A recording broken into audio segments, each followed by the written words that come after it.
Hello everyone! Good morning, good afternoon, good evening, depending on where you are at in this world today.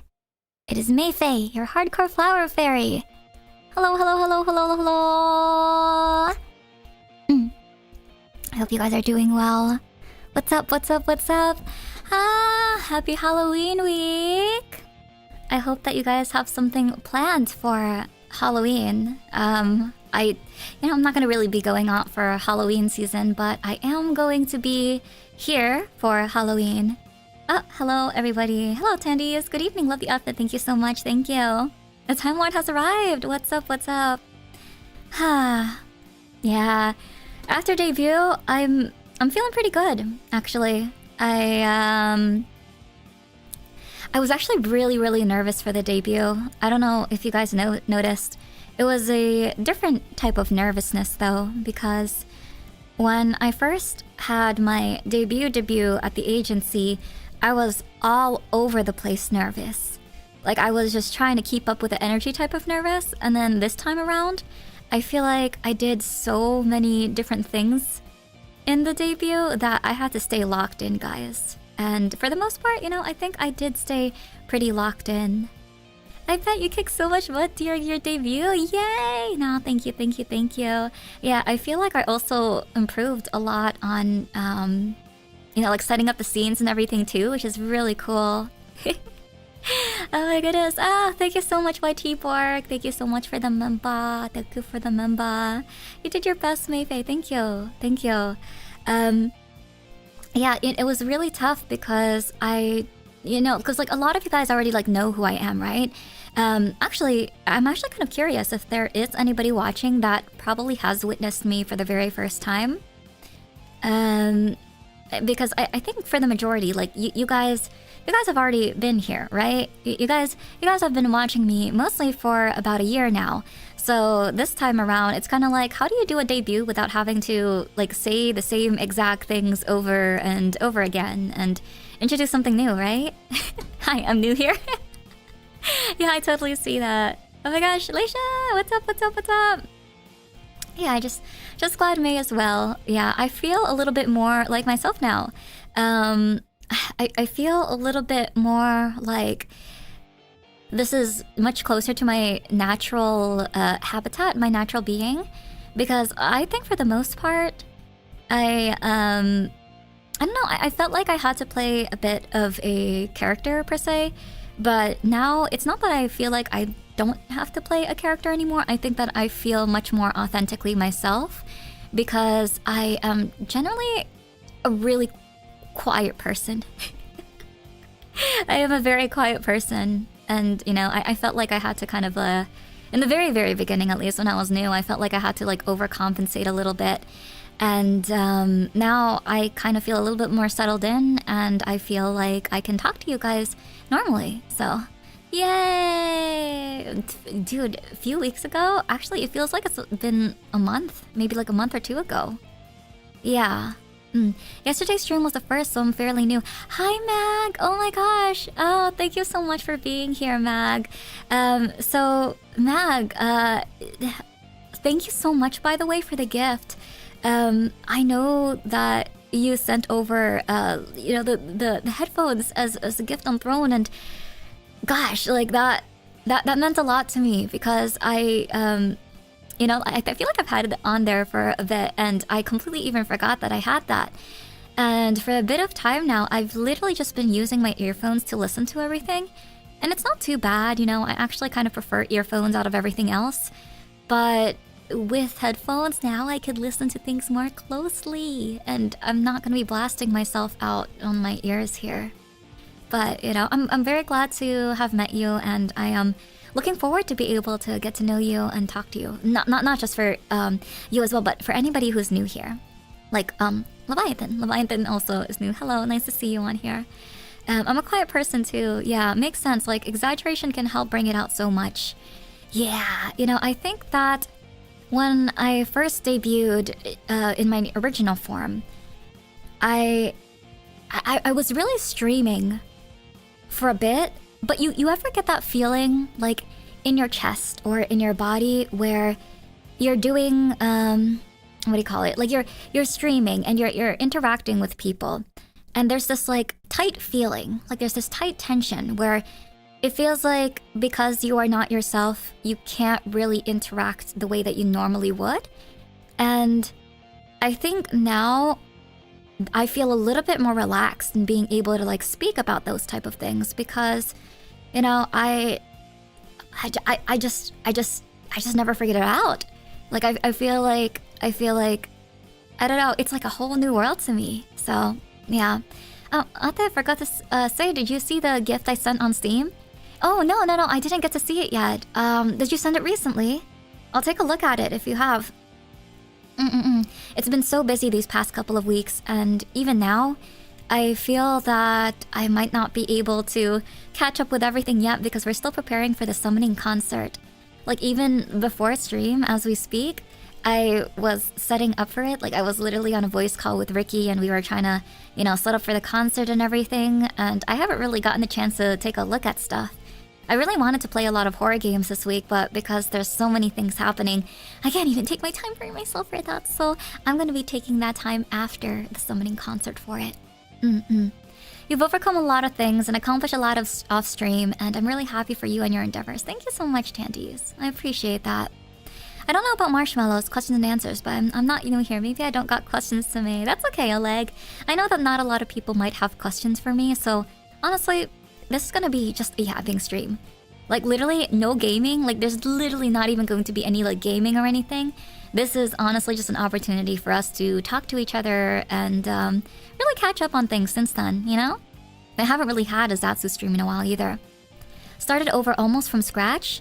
I would say it's like, it's not necessarily from scratch because, you know, like I still have my bedroom. I still have, you know, I still have me. I still have like a lot of different things. But the channel definitely kind of feels like from scratch because some people in my community are a part of my music channel and some people are not, because a lot of people have followed me through either my music analysis type of videos or it was just, you know, just my normal live streams and the way that I, you know, interacted with people as unreborn MaeFae, fetus MaeFae, 9,000-year-old fetus. Now this is 9,100, almost 9,200-year-old fetus MaeFae. And it might be a completely different vibe, which is why we had to switch over channels because, you know, if you were expecting a completely different thing over there, then it might not transfer over, you know? It was the game you had on your wish list. Oh, okay. I'm very excited to see it then. Thank you so much, Pen. I will I'll take a look at that later on. Oh, a commemoration gift. So appreciative. Transcending Hagdom, yeah. Transcending Hagdom. At this point, we don't even have a real age. Your schedule seems to be flooded. Yeah, I mean, it's not like anybody's forcing me to do it though. Like, technically, we don't really have a requirement of how much we should stream or do certain things. It's more so the fact that I'm gonna be going to Japan in 2 weeks, guys. Almost 2 weeks, and I'm gonna be there for 2 weeks. And I feel bad because I literally just kind of quote-unquote re-debuted, and I'm not gonna be able to spend some time with you for the later half of November. So the reason why I kind of put a lot in my schedule for the past few days is that I just want to spend as much time with you guys before I go there, because I won't really have internet, and I don't really have a really nice laptop to bring for stream or anything. Like if I end up, you know, meeting up with Fish and maybe use her desktop or anything, I might be able to do that, but otherwise, you know, it's very difficult to plan around. And when I go to Japan, you know, I have my list. Oh, thank you so much, Mag, for joining in. If you guys check on the Discord, I did ask you guys, what do you guys want for Japan? And I'm gonna try my best.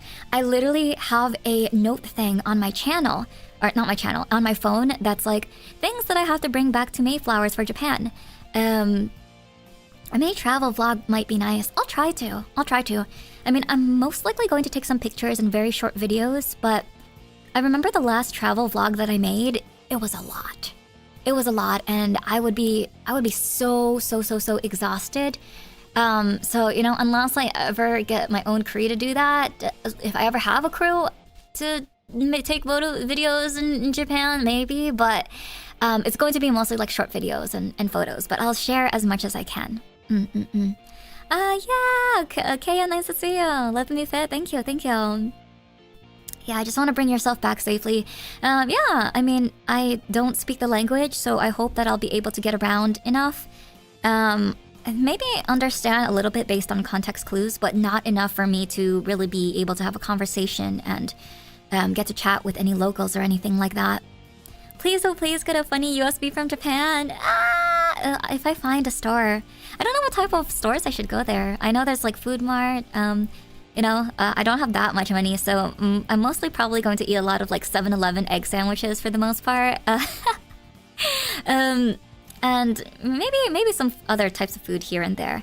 I've always wanted to try an omakase, and I know that they do have omakases out there in the West, but I kind of want to try my very first omakase in Japan. So I'm gonna try to have that experience there. I also want to do like a, what's it called, like a ryokan experience. And I want to, what was it, what was it, Hakone? Yeah, I want to go to Hakone and try that out. It is going to be a bit chillier, so hopefully it's going to feel really, really good. Yeah. Ah, welcome back in. Welcome back in, Quack. Nice to see you. Nice to see you. 𝐒𝐿𝐂𝐈𝐀𝐋𝐄𝐒. I don't know how to say it. 𝐒𝐿𝐂𝐈𝐀𝐋𝐄𝐒 has some good stuff to buy. I don't know how to say that either, actually. I don't know how to write it, and I don't know how to read it. Koko Ichibanyana. Or Koko Ichibanya. Koko Ichibanya. Ah. Okay. I'll definitely check that out. If you love curry, I highly recommend Koko Ichibanya. Okay, we'll go. 𝐒𝐿𝐂𝐈𝐀𝐋𝐄𝐒. Don't 𝐒𝐿𝐂𝐈𝐀𝐋𝐄𝐒. Oh, yeah, we're going to Japan. So I'm gonna be going to Japan in, I'll be in Tokyo, I'm going to Osaka, Hakone, and Kyoto. So that's gonna be my very first time going there, so I'm literally going to all the tourist destinations before I go to any other place in Japan. One of the places that I actually really wanted to go to was Hokkaido, but it's a little bit too far. I thought that Hokkaido was going to be closer, but it's actually really not. Wait, photos of the food you eat? Yeah, I'll take photos of the food I eat. I'll take photos of every single food, especially if it's fish. Yeah, especially if it's fish. I'm also gonna go on a shopping spree, if I can. Maybe those past the Lolita stores. I know 100% I am definitely going to go to a maid cafe. So, you know, I've only been to Western maid cafes. I've served in maid cafes in the past, but I've never actually gone to a maid cafe in Japan before. And one of the Mayflowers on Discord actually said that they wanted to get a checky from one of their favorite maids in My Dreamin'. I can't promise you that I'll be able to get the same exact maid that you did at My Dreamin' Cafe, but I will try to get a checky from a maid. I really want to get the whole full maid cafe experience. I'm very, very excited for it. I think one of the things too is I want to go to like a muscle cafe. You know how they'll have those like really muscular girls and they're just like, yeah, and they just, what do they have? They have like weights and bars and stuff. Maybe take on the challenge. I'm just kidding. They probably have a lot more muscles than I do, but I really want to go there. Ah, Hokkaido, the Alaska of Japan. Is it really like Alaska though? I've been to Alaska before. It's very, very, very beautiful. You're going to a country I love to go to. It's going to be my first time, so you know, we'll see how it goes. I don't have an itinerary. That's the thing. I don't have an itinerary, and I don't know where to go. I don't even have hotel books. Literally, the only thing I have booked is my plane tickets, my oiran photo shoot. I've always wanted to get a... have you guys ever seen those before? It's an oiran photo shoot where they basically have you dressed up in like this really... is it like a kimono? Something like a kimono, like one of those like big oiran things, and then they put makeup on you and they do your hair and everything, and they do like a photo shoot. I've really wanted to do those, so that was the only thing that I actually scheduled in advance, because I think you have to schedule 3 weeks in advance to be able to do that. Or 3 months? 3 months or 3 weeks. So I booked that sometime in the summer, and now I'm gonna be going there, and we'll see how it goes. Yeah. But get a hotel though. Yeah, I haven't gotten like a hotel yet because I don't exactly know when I'm going to be there. At first I thought that I was supposed to go in Tokyo first and then make my way out. But what I'm thinking is that I might actually land in Tokyo, then work my way out and then inside. Because I'm literally just going to bring a small suitcase luggage because I plan to do a lot of shopping in Japan. And I'm going to buy a luggage in Tokyo, and then I'm going to spend the entire last couple of days in Tokyo doing most of my shopping spree. And at least when I get back into the airport, I won't have to worry about, like any fees or trying to drag myself around and getting exhausted. So, I'm trying to be big brain about this sort of thing. Oh, Iran, very cool. Yeah. You like mussels? I do like mussels. I think mussels are very cool. I think the only reason why I haven't really, I don't get mussels myself is because it's really hard for me personally to get mussels. I do have hardcore power. I have everything but muscle, but can you guys imagine if I do get muscle? I think I would be, I'd be too OP. I'd be too overpowered. Number one priority is to have fun. Yeah. When I do come back from Japan, I'm gonna be so goated in Japanese. I just gotta start sprinkling Japanese into my language. So, one of my friends who actually went to Japan last year, and they went to Japan again this year because they wanted to join like a motorcycle kind of club thing. They basically rented out a motorcycle, and they did like kind of like joyrides around Japan, and I heard that it was actually really, really fun. I want to get a motorcycle license sometime early next year so that if they go back to Japan again, I want to join my friends riding a motorcycle in Japan. Which kind of sounds crazy and kind of like a dream, but like if my friend can do it, then like maybe I can do it as well. So I think that's kind of like one of my goals. I want to do that next year. And the way that my friend has basically been preparing to go to Japan, and they've actually gotten really, really good at speaking Japanese now, is every single time they talk to me or they talk to other friends or like in our group, like friend chat or anything like that, they basically speak in Japanese and they just mix in the words. And my friend's accent it's okay, it doesn't sound super Japanese, but they definitely know a lot more Japanese in the beginning of this year. And I realized that the reason why, they were able to do that is because, like, they don't care if they're cringe. They don't care if you're talking to a straight-up American person who does not care about. They just literally sprinkle it in their everyday language. And I'm like, I have to not be embarrassed of that. So, whatever Japanese words I can try to fit into my everyday language, I think I'm going to try to make the effort to.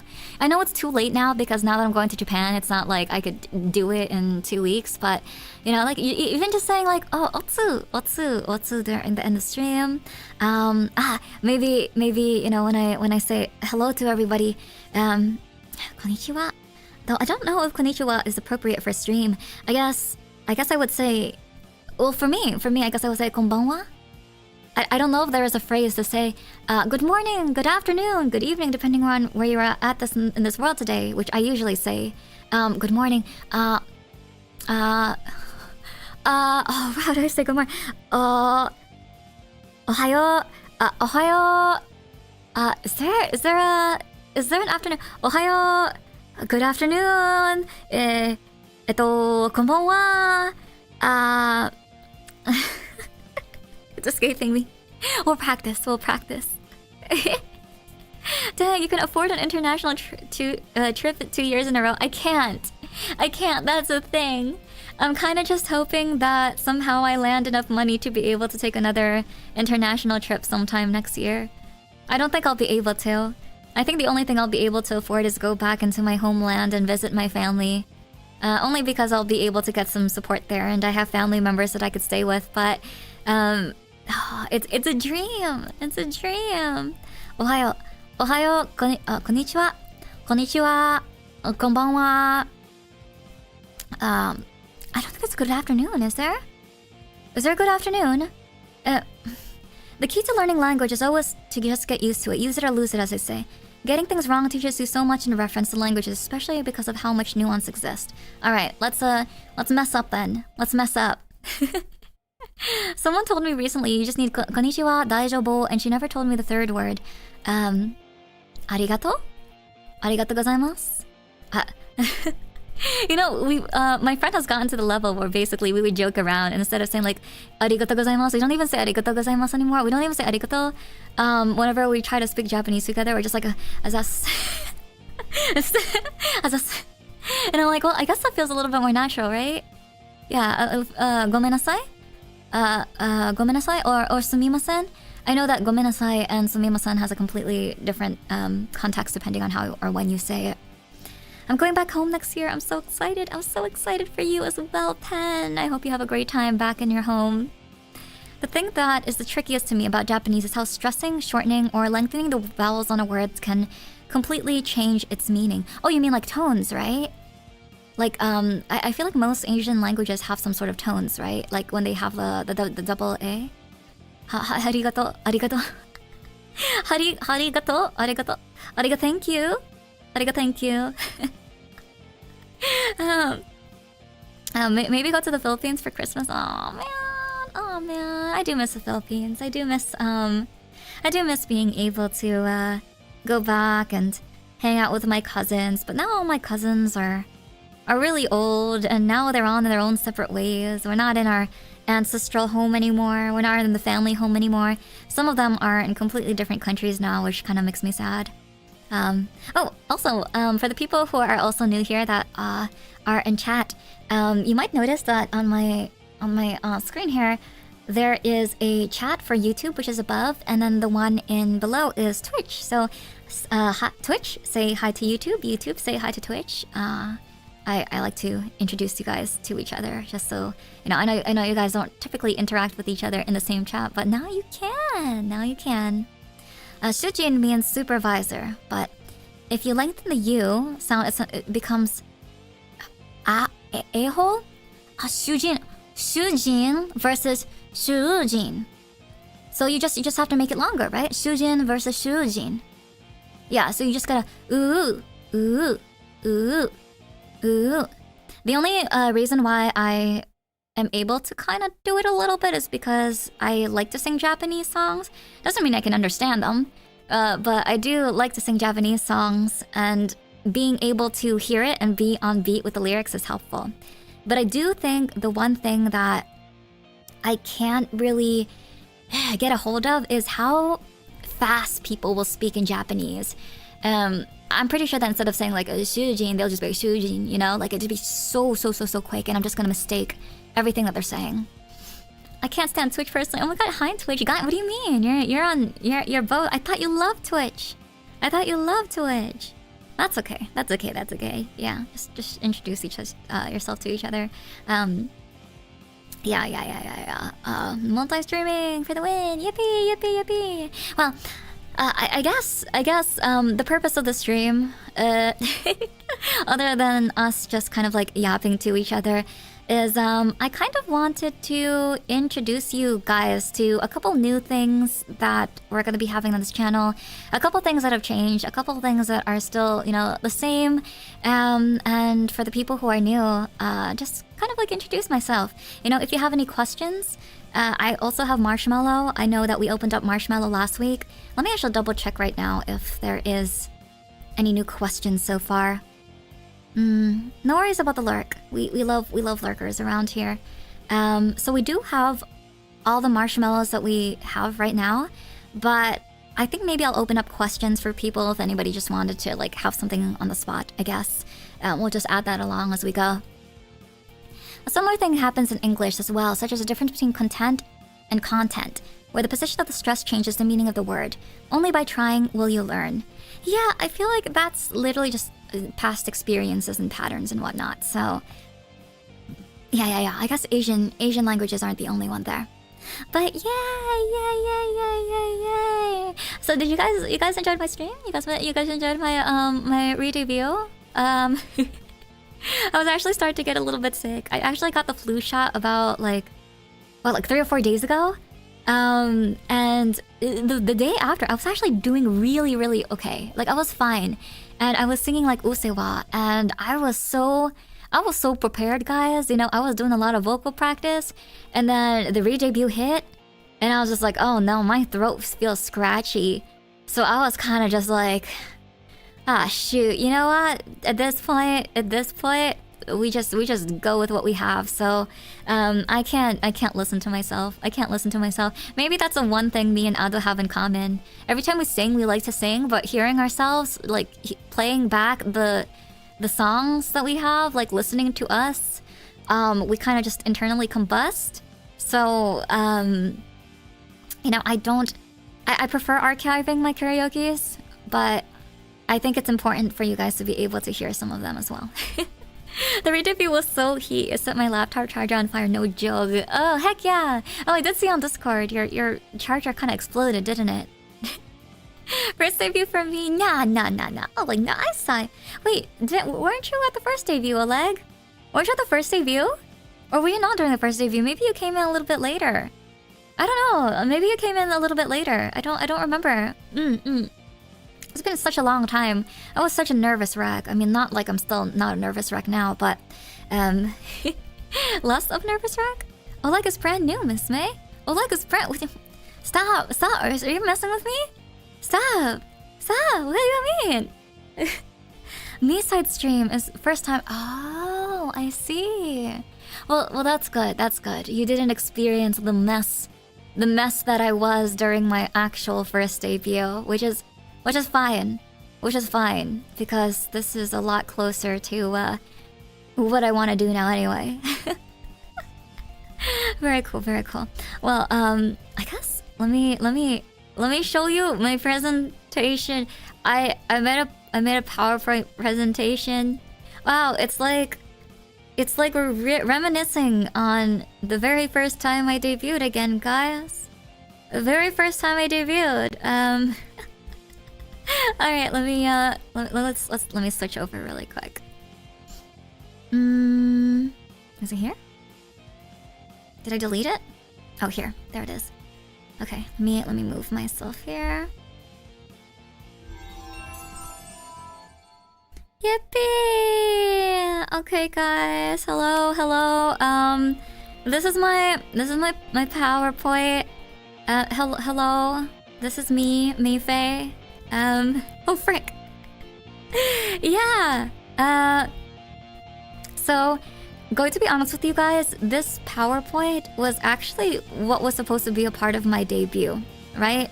I was supposed to make a PowerPoint presentation as part of my debut, and I was supposed to just have like a little video. But then I realized that like, that's boring. I'm gonna do something else. So for the past 2-3 days, like right before my debut, I literally scrapped the entire idea and I made a completely new idea, and I kind of pulled it together and it became what you thought it was now. This was actually supposed to be the actual presentation, but we're going to be skipping through like half of it because some of the information isn't really that relevant to you. But hello, yes.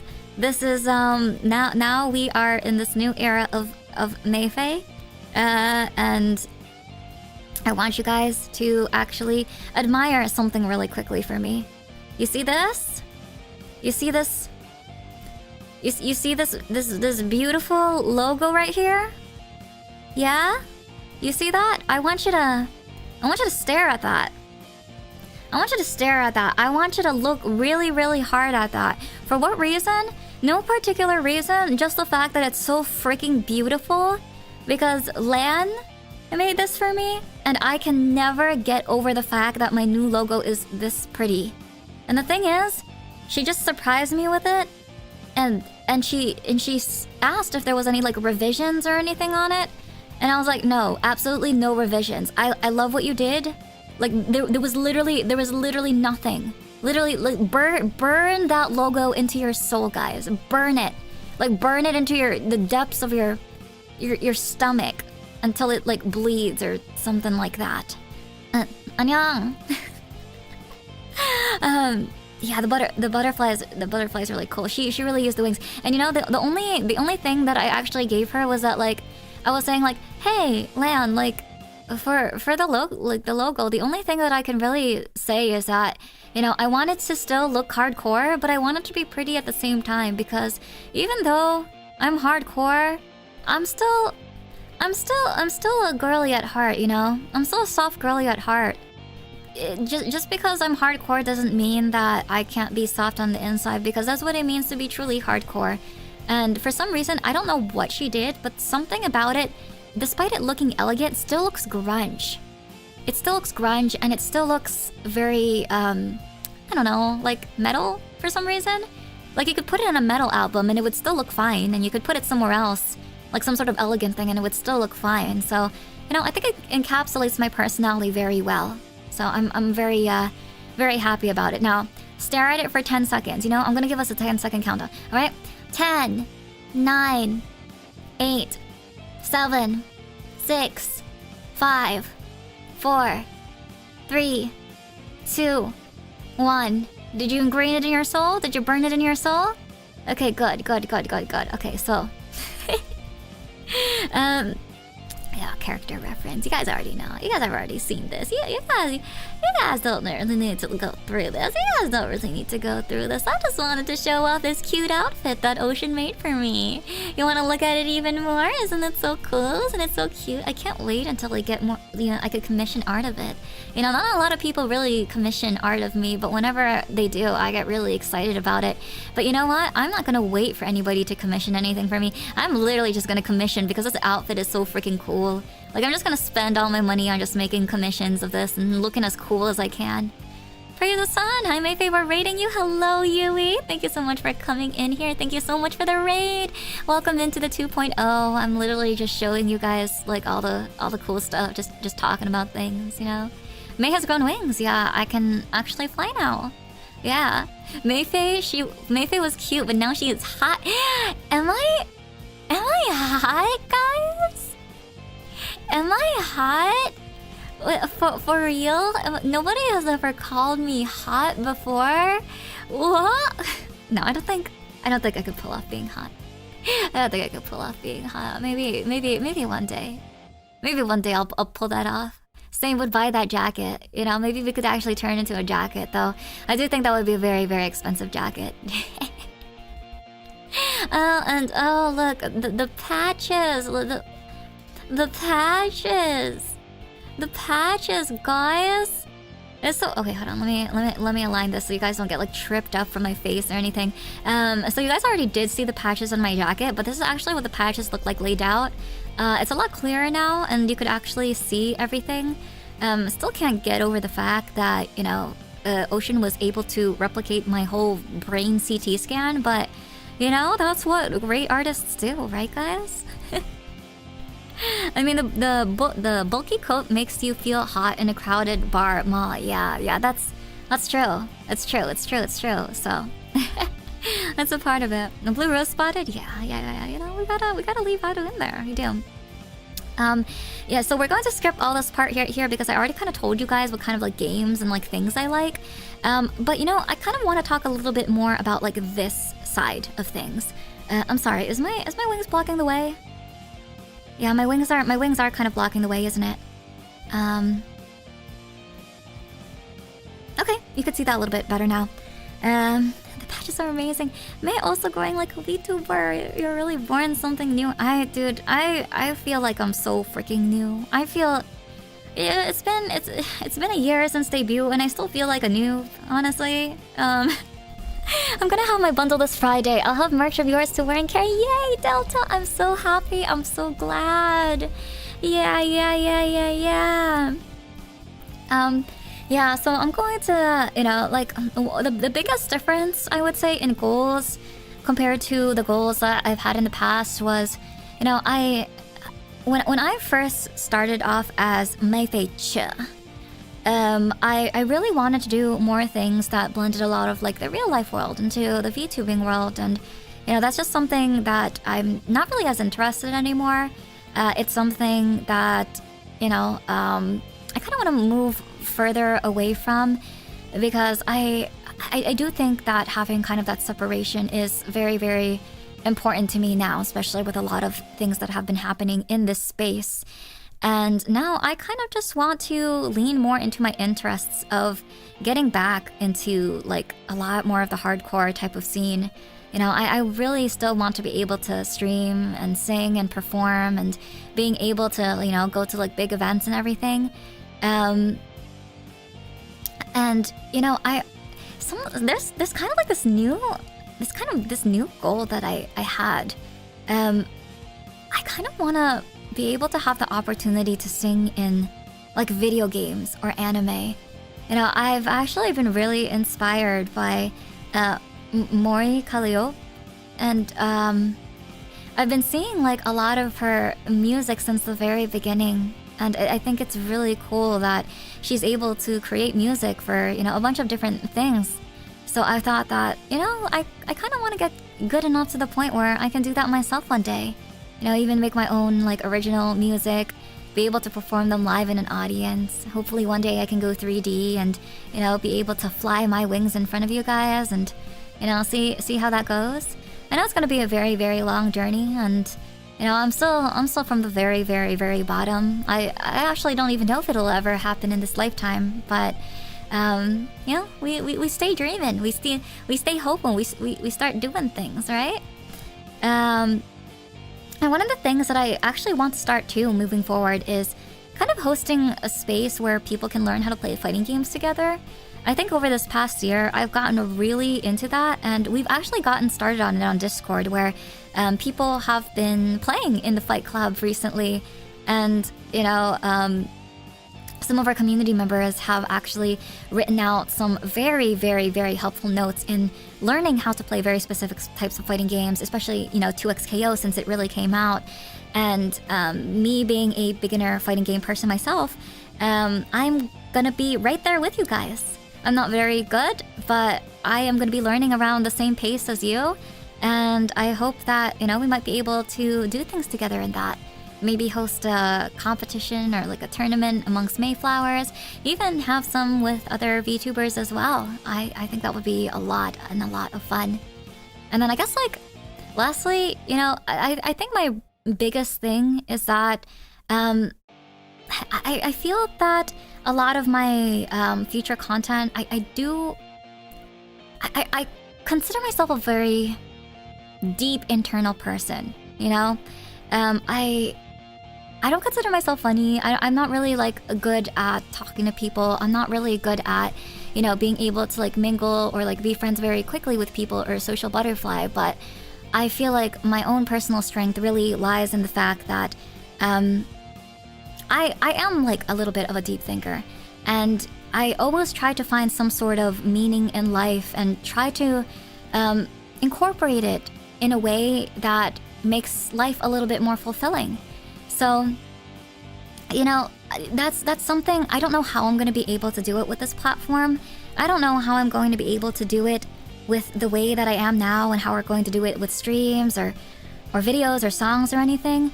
But with my community, I want to build something where, you know, we do care deeply for each other. You know, a place that, you know, we can be human as we want to. Like, of course, jokes and everything are fine, and I love, you know, I love being able to like poke around and, you know, like really have those interactions. But I want to have those deeper connections, and for me personally, that is something that I feel like is missing in my own personal life, and sometimes I feel it in a lot of people's personal lives as well. And my goal is to really just, you know, kind of have like a safe haven, like not safe haven, just a place where people can feel okay to be like that and not feel embarrassed to care about each other, and, you know, like really support each other, and, you know, really try to have like meaningful, like thoughtful things. So, you know, that's something that I want to push a little bit more forward of. You know, in the past, I don't think I really did that, because I felt like I was playing a little bit more as a character rather than my true self. I thought I would have been able to do that in my past content because, you know, of course it would be a lot easier to do that as a cheery flower fairy, but the thing with being cheerful, the thing with being happy all the time is the fact that you shove out a lot of different types of emotions, and it felt very uncomfortable for me to do that. It felt very uncomfortable for me to force myself to be loud, to be happy all the time, to be in interactions where, you know, I might seem a little bit dumber than I am. And even though I am still kind of dumb, I'm dumb in not other ways as well, you know, like, I guess like emotional stuff. I'm very, very smart with emotional things. I would say that with a lot of people, I can walk into a room and be able to sense the aura very, very, very, very quickly. And also, if, you know, two people were talking, or if I was in the background of a conversation, it would be very easy for me to pick up on actually what's going on despite what anybody is saying. So I guess that would be kind of my superpower with this type of stuff. Yeah. You've already proven yourself to be a deep thinker by demonstrating your self-awareness. Yeah, maybe a little too self-aware. I think it's important to be self-aware with many different things, but I also think it's important to take action on specific flaws that you may have, or specific things that you can improve on, right? What I have noticed with a lot of people is that people have been gaining a lot of self-awareness about what they can do to improve, but I think what they do is that they wallow up in that, and then that becomes their identity, right? In the same way that trauma becomes people's identity, in the same way that you know, people kind of get stuck in the past and they say, I can't change because, you know, X, Y, and Z. That is the type of thing that holds people back. And I want to be the type of person where, you know, if there are flaws or if there are things that need to be improved on, I don't stay there and I don't wallow up in my sadness and, you know, just mope about it. I want to actually take action and improve on it. And I want to influence other people to kind of be like that too. If there's something going on in your life, you know, yeah, you could wallow up for a little bit of time, but there is a certain point where you can't just keep banging your head against the wall. You just have to move forward. Go a completely different direction. Go completely opposite direction. Go to a place where you're scared of. Because for me, having this re-debut, it was really scary. Like, I was really scared. And even now, I'm really scared because, you know, like, I'm coming into here and I'm just like, yeah, people are gonna forget. Like, nobody's gonna know about me. Like, all of this stuff, you know, half the people that I built relationships with in the other channel, like, they probably don't even know. Like, all these different things. I was really scared, but now that I've actually kind of sunk my toes in here, I've dived into the waters, I kind of feel relieved. I feel like I'm myself. I feel like I can talk to you like a normal person. And how can you tell? I'm not really stuttering as much anymore, am I? I'm not really as unsure of myself anymore, am I? The more that I talk to you guys, the more that I feel like I'm sure of myself. So I think that at the end of the day, it's a good thing, you know? Yeah, I'm the opposite. I try and analyze and usually overthink it. Yeah, honestly, no. I don't think you're the opposite, Pramaway. I think you're exactly like me because I am an overanalyzer and I overthink things. I do the same exact thing. The only difference is that I am stopping myself from doing that. I'm trying to stop myself from doing that. And I know that I can't completely do it, but the only way to do it is to take action and completely move forward. We're scary to you. No, like, you're not scary to me. You're not scary to me at all. It's just, you know, just doing what I did is scary because who the heck does that? No one does that. Like, I mean, yeah, people do that, but you know, most people kind of just like reincarnate, and I don't want to reincarnate. I'm not gonna give up being myself. I put a lot of my own heart and soul and, you know, my own personal life and my stories into this work, and you know, I care about it so much that I don't want to give it up. You know, like, who I am, I'm not just a character. Like, this is a lot. This is what? Okay, frick, I'm getting emotional. Sorry, I'm getting emotional. So, you know, that's why, you know, I had to do a lot of self-discovery before I had to do this re-debut, and you know, I'm kind of glad that I did. You never truly find yourself like some people may think. Every day is a new day that brings with the opportunity to learn something new about themselves and their perspective on life. Exactly. Yes. Good night, I like. Thank you so much for being here. Please have a good sleep. It's probably very late there. So, you know, one of my biggest goals is really just to be confident. Be confident and be not afraid of anything. You know, I came into here being so afraid of different things, interacting with people, playing different games, you know, trying to, you know, talk to you guys. And my goal is to get rid of all that fear, to really get rid of all that anxiety.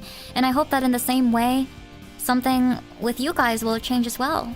I hope that, you know, being able to be a part of this community will help you grow into somebody that you can be proud of yourself as well. In the same way that that's what I'm trying to do with myself and my own content and the things that I do. So, yeah, that's my little TED Talk on this section. That's my little TED Talk on there. Yeah. So I guess some new things. Yeah, some new things. I guess the biggest new thing that I have on here is mostly the oshi. Oh, let me move here. Yeah, can you guys? Does this work? Sorry, I only have two monitors. I only have two monitors. I can't really see myself. Yeah. So the only thing that's really changed is my oshi marks. So in the very beginning, my oshi mark was a flower and a fairy, because that makes sense, flower fairy, right?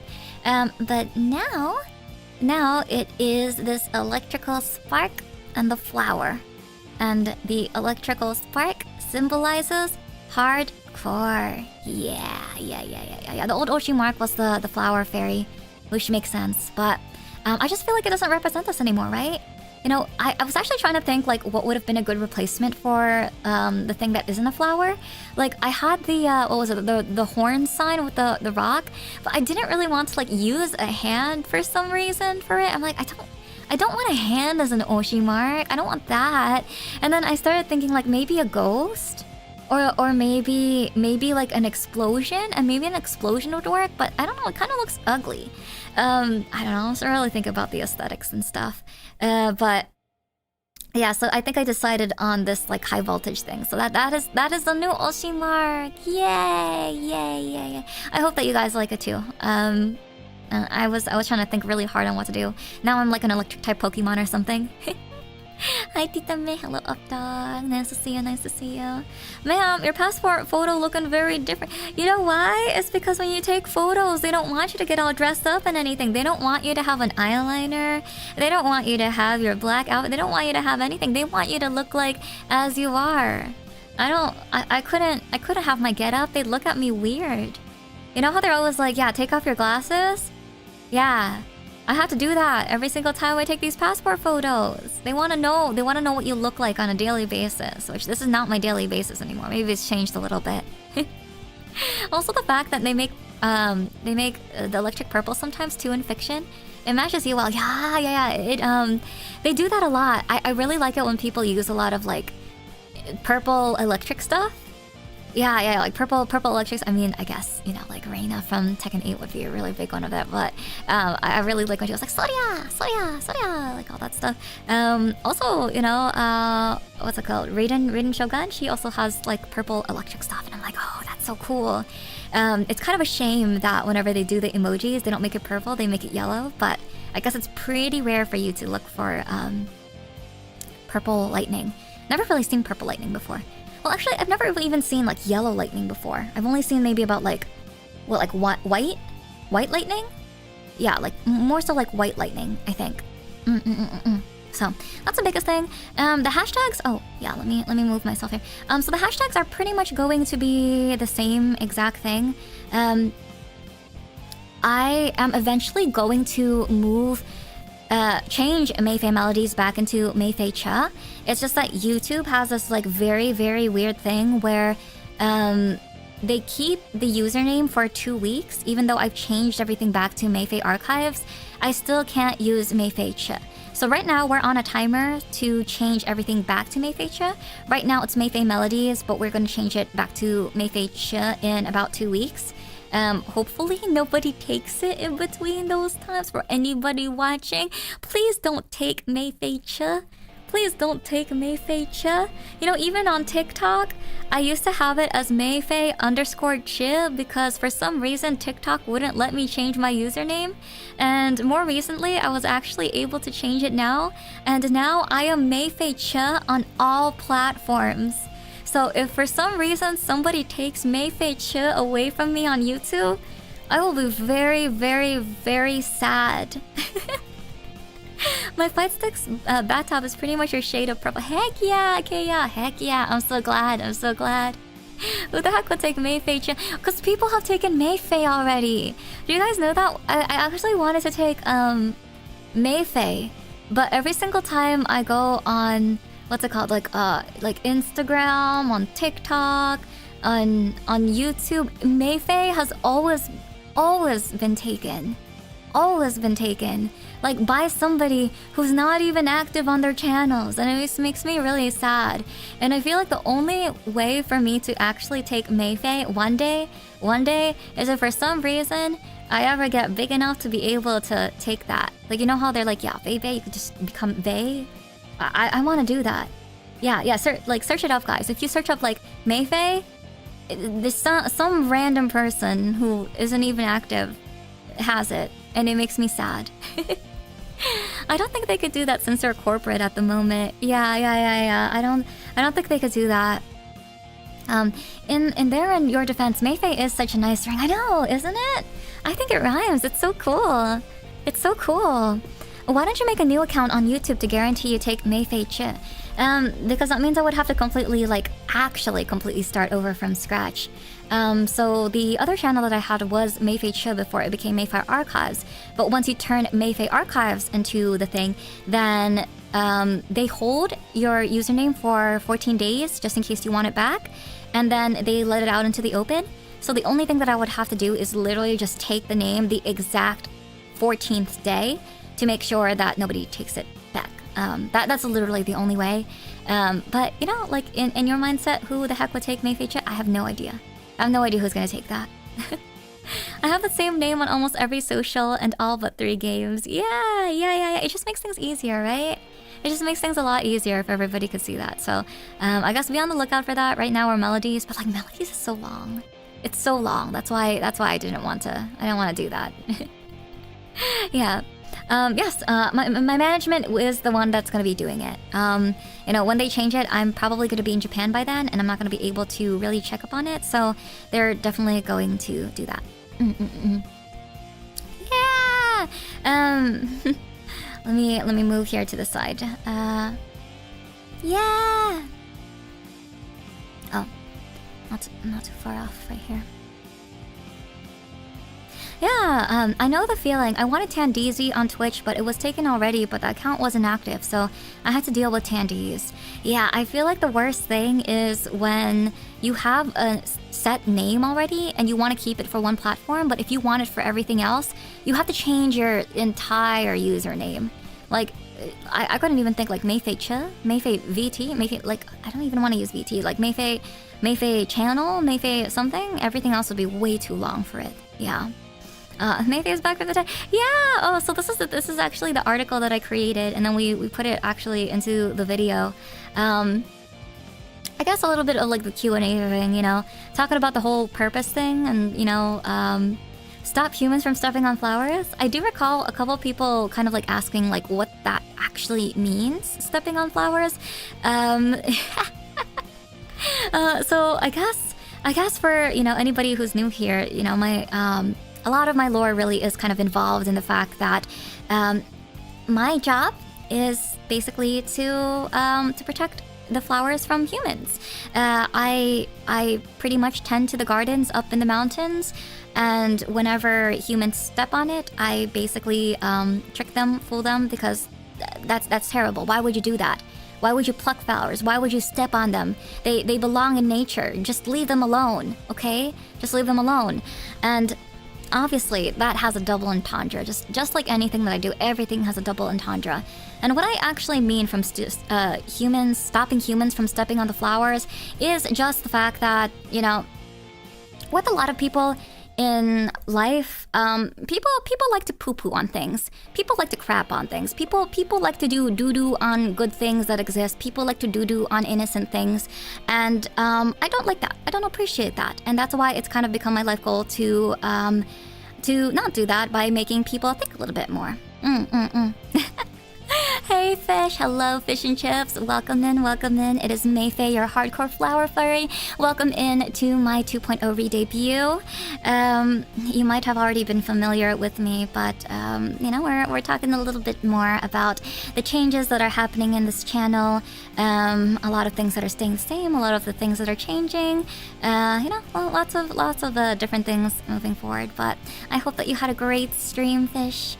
I hope that you're not too scared. I was literally on a call with Fish the other day. She was just like, I was like, yeah, how you doing? How's life going? She was like, I'm kind of scared. I'm kind of scared now because I've been reading all of these real life stories. And I was like, no, it's okay. But she mentioned that she was actually more scared of the any real life situations rather than paranormal ones, which I think is kind of crazy because for me personally, I am more scared of paranormal events more so than real life situations. Like, is that weird? Like, I actually, if somebody was to come into my place with I don't know, like a big machete or like a knife or I don't know, something like a huge bat, and they open the door, like I wouldn't be scared of that because I probably would just go feral and I would just knock them down and I don't know, like punch them. But if a ghost came in, I feel like I can't do anything. I feel like I can't do anything. Like I would literally, I can't even punch a ghost in the face. Like I can't even just like send them off to another dimension rather than having like, I don't know, sage or like a Bible or frigging whatever. So like that's more uncontrollable. So that's what I'm scared of. You can't punch a ghost, exactly. The only way that you could punch a ghost is if they somehow, got into this realm, or you get into the spiritual realm and then you like spiritually punch them in the face, which I don't think anybody knows how to actually spiritually transfer over to that. Remember, if you're dehydrated, there's enough salt in your pee to defend against ghosts. You know, that's right. But you know, that's a lot of time too, because you would actually have to boil the pee. The pee would have to kind of drift up into the air, and then actually, what is the process of making salt? I don't know. I don't remember. A ghost can't touch my physical, but some of them can. You guys ever seen, what was it, The Exorcist? What was it, The Exorcist? What other horror movies are out there? There are movies out there which basically they're saying that if a ghost or I guess a demon is strong enough, they can physically touch you. They can physically transfer from the spiritual realm into the real world realm and, I don't know, punch you in the face? I mean, I don't think they would actually do that, though. See you, 𝐓𝐀𝐿𝐻𝐿. It was nice having you. Thank you so much, Fafnir, for the raid. Thank you. Hello, Twitch people. Thank you for being here. We're just yapping and talking and everything. It's your hardcore flower fairy. Welcome in. Hello. なるほど。なるほど. Real things can be rationalized. Paranormal stuff isn't so easy to explain right away. Exactly. It's a lot easier to figure out what to do for that, right? Yeah, it's a lot easier. But yeah. Yeah, so I guess in the same way, releasing my own humans, I want more space so that I can kind of, you know, take you guys in, have souls, and I'm gonna continue admiring humans from afar. And, you know, in this case, this is actually going to be very, very important, guys, because I think that when I first debuted, you know, I really introduced a lot of my human soul that was kind of involved in this. And from the funeral, I've actually released my human soul, and my human soul has, you know, nothing to do with like any of this. So I guess the most important thing is, you know, please do not mention anything about the human soul. Please do not mention I am my own person. I want to be my own person. I want to develop as my own person. I want to explore this world as my own person. And, you know, it just makes it a little bit more exciting. That's where the journey will take us. Most freaky crawling in your skin moments are bad electrical components. I don't even know what it feels like to get shocked like that though. Like, have you guys ever like accidentally pulled a plug out before you turn something off and you get a little bit of a shock?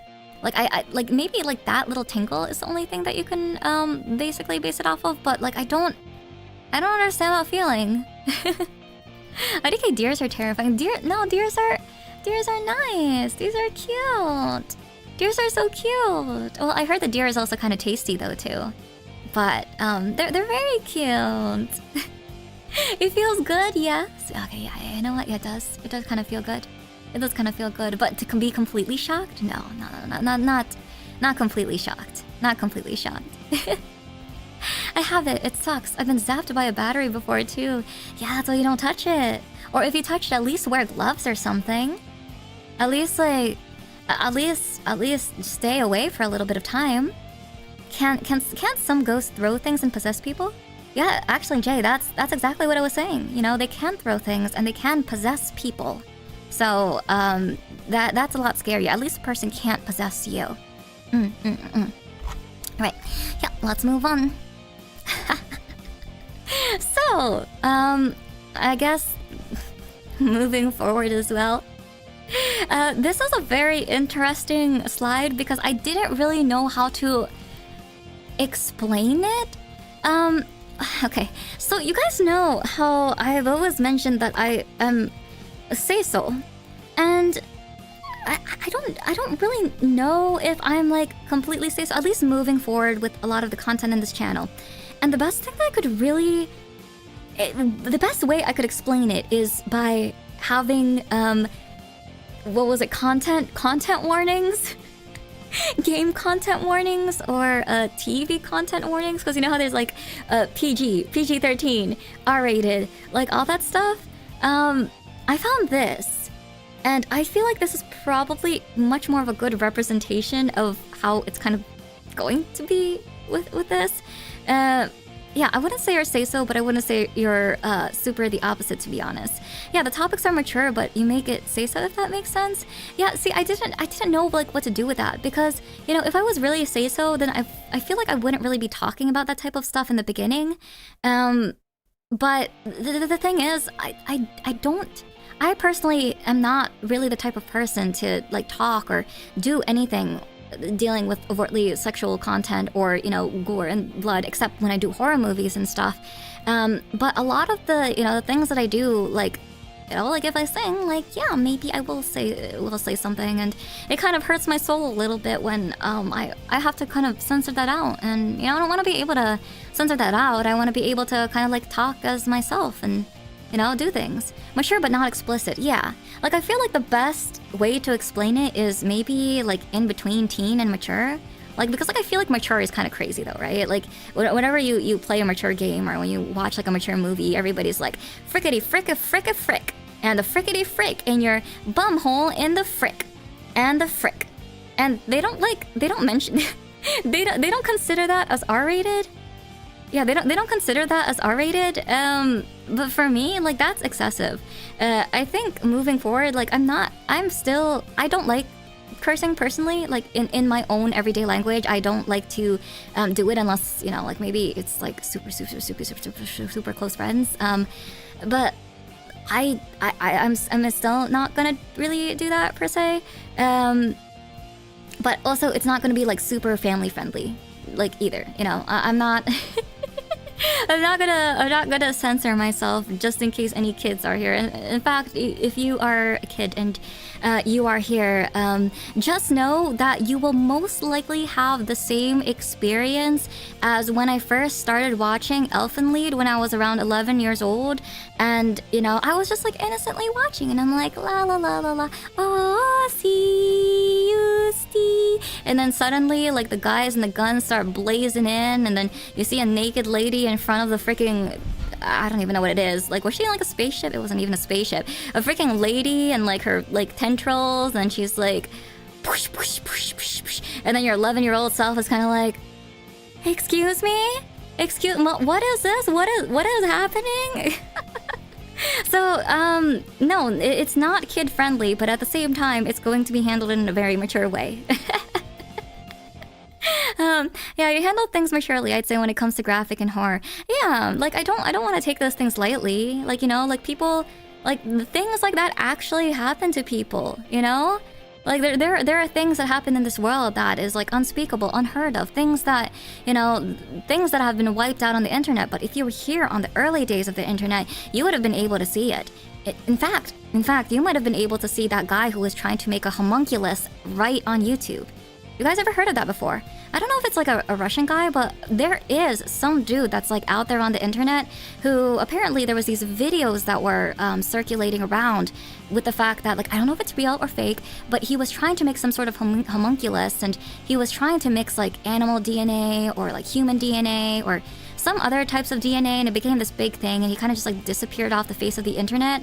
I remember that guy. Yeah, you guys remember that guy? That was crazy. And it started actually circulating around recently in very, very select channels.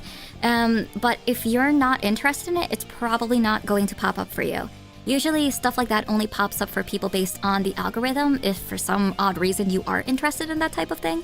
It did for a little bit of time, but then it got really creepy for me, so I kind of just X'd out of it. I'm like, oh, people are making human animal DNA hybrids? Cool, but like I don't want to see the process of you like putting that in a petri dish and seeing a freaking blob being like daddy, and then you smashing it with a book.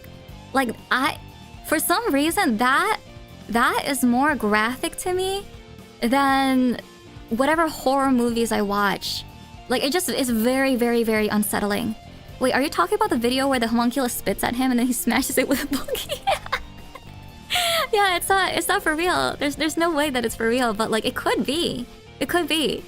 Oh, didn't I see Higurashi no Nakokoro ni on your list of favorite anime? I can't even watch that. It's way too brutal for me. Yeah. It is one of the it's one of the first animes that I have ever watched that I really thought was more horror. Because I feel like the difference between horror in anime versus watching a lot of like horror in real life, like movies and even like games and stuff, is the fact that you can suspend your disbelief for a lot of actual like horror movies, but with anime, because of the fact that they are animated, the only horror that they really kind of mess with in your mind is more so psychological. And when I watched Higurashi no Nakokoro ni, it was basically like the type of horror where, like, yes, it is psychological, but it's so insane that you can see it in the perspective of like human beings being that sort of way. And it's very rare for you to actually see like a horror movie that has that and be very gratuitous with it. Like maybe it's like like a very pivotal part of like the horror movie scene where somebody goes crazy and then they just like start like, no, freaking stabbing themselves in the head or whatever. But for that one, it was just like crazy all over. You got like nails getting ripped out. You got, you know, like a freaking girl swinging around. Was it a hammer or an axe? I don't remember. What was Rena holding that entire time?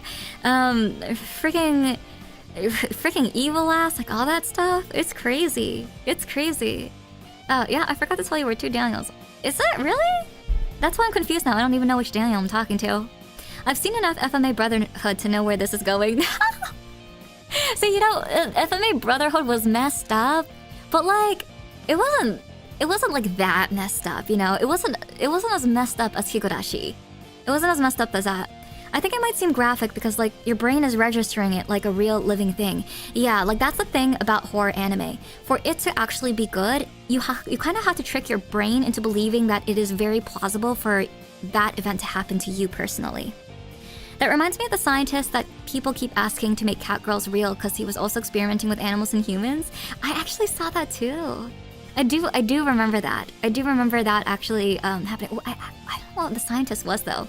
I wouldn't be surprised if scientists do that, you know? Scientists are very smart, but like, because they have the capability, if they have any sort of interest whatsoever, they can probably do whatever they want. I think that's probably why they try to enforce having some sort of integrity as a scientist, because you can't just create your own hybrids. Or I guess you can, just don't tell anybody and probably just do it somewhere else on a different part of the planet. I don't know. I'm off to bed now. Have a great stream. Love the new look. Thank you so much, Yasuo. Thank you so much. Or blood with demon rabbits? What? What? That's crazy. That's crazy. Oh, hello, Umiko. Umiko, nice to see you. Nice to see you. Thank you so much. Yeah. Science are all about coulda, not shoulda. Exactly. Exactly. So yeah. Well, I guess based on that talk, now you kind of like understand like what type of things that we talk about. Very crazy things, but we do handle it in a very mature way. Parental guidance is advised. That's a word for it. Parental guidance is advised. Yeah. I guess okay, a little bit of like housekeeping notes here. So will I be streaming on this channel? Yes. So I am going to be 100% streaming on this channel. I am also going to be multi-streaming on Twitch, as I have always done. I started doing that because like I said, I was trying to go back to my roots and really kind of just going back to the roots and being able to talk to the community there, and also be able to talk to the YouTube community at the same time, which is cool. Mae is family friendly. Well, oh gosh, like I don't know about like family friendly. I would say like family advice, like parental guidance advice. You know, like it's definitely not as say-so as I would say it is. But you know, just be mature about the topics that you talk about. Just know that like, you know, kids may be watching, and you can't really make a lot of like very crude things about it. It's very important for them to know that those things exist. But it's important not to take it as like super light right now. Right. Am I going to be deleting the old one? No, I am going to be keeping it as an archive channel. Everything has basically been put as unlisted. It's not necessarily private, but if you guys have, for some reason, the feeling that you want to watch a lot of the old stuff in the channel, it is still there available for you to watch. I just... You know, it's just dead. Never touching it again. Never doing it again. We're trying to find a way to put old membership streams back into like the new channel somehow, as maybe like one of those videos that you could, you know, take a look at as a member. But we still kind of haven't really like figured that out. I know it says the complete opposite on here, but we're gonna do that. But as you guys already know, memberships are now open, and after 1 month, the memberships from the old channel is gonna completely close down. Yay. And then now you can join in as a member of this channel. The VOD with Mae's big cookie is gone. I was gonna clip it too. Yeah. No, it's all unlisted. It's all in the past. It's all but a memory. Only the OG Mayflowers who are there from the beginning of the journey is going to be able to, you know, remember that in your head or access that memory. But now we're moving on. We're moving on to this life. Yeah. And then Mayflowers. Yep. Oh yeah. So this is like probably one of my favorite parts. Yeah, so I am going to release this eventually to you guys in the future. For anybody who wants to make some cute little Mayflowers, you want to drop a little Mayflower, here it is. You actually can change up the flower if you want to. You know, if you want to have a rose as a flower, yes, you can have a rose as a flower. If you want a little daisy as a flower, yes, you can have a little daisy as your flower. Yeah. Let me pull myself down here.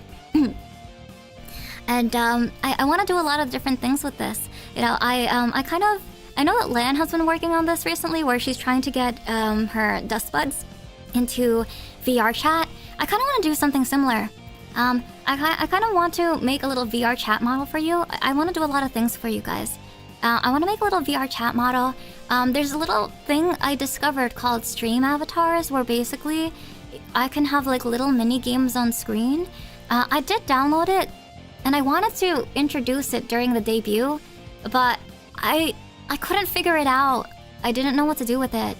I wanted you guys to like fight each other and bounce around and, you know, really have like little pixel versions of you. But unfortunately, I am not technically advanced enough to do that. So hopefully in the future, I could give you guys that opportunity to have that.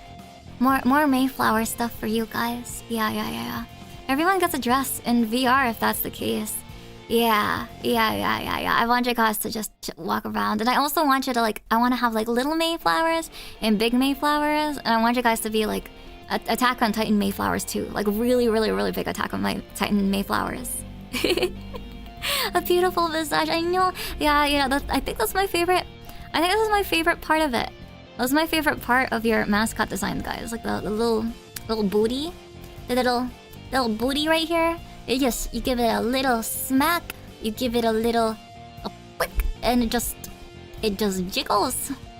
It just jiggles like jelly, because you guys have the consistency of jelly.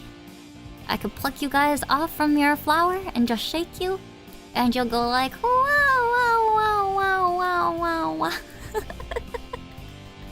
It's like your very own Pikmin. Yeah.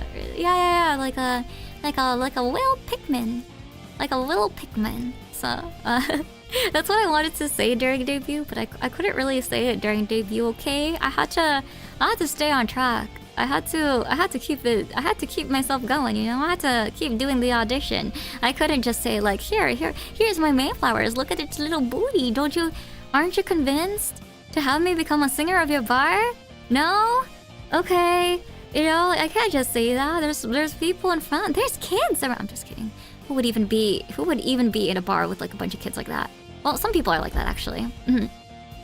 I still can't for the life of me do digital watercolor. Yeah, I feel like that's very hard. It's most definitely very hard. Oh, yep, and these are the credits. I think I've already kind of like had the credits before. I think that should be the end of it. I had this during the debut. Thank you so much for like a lot of the people who like really helped me out with that. Like I said, you know, if you actually compared a lot of the I guess credits that I had during my first debut compared to this second debut right here, it's not a lot, you know. We didn't have like a lot of money or resources to really kind of pull this off, but I definitely worked really hard and tried my best to, you know, pull everything together so that it's still a very good experience for you guys. You know, I wanted you to have fun. I wanted you to experience something new, despite the fact that you guys have probably known me for like a year or two, depending on when you have discovered me, and you know, still be a part of the journey and improve on the journey and whatnot. So I'm very happy about that. So thank you guys. Let's go back into the bedroom, shall we? Let's go back. Oh, give me 1 second here.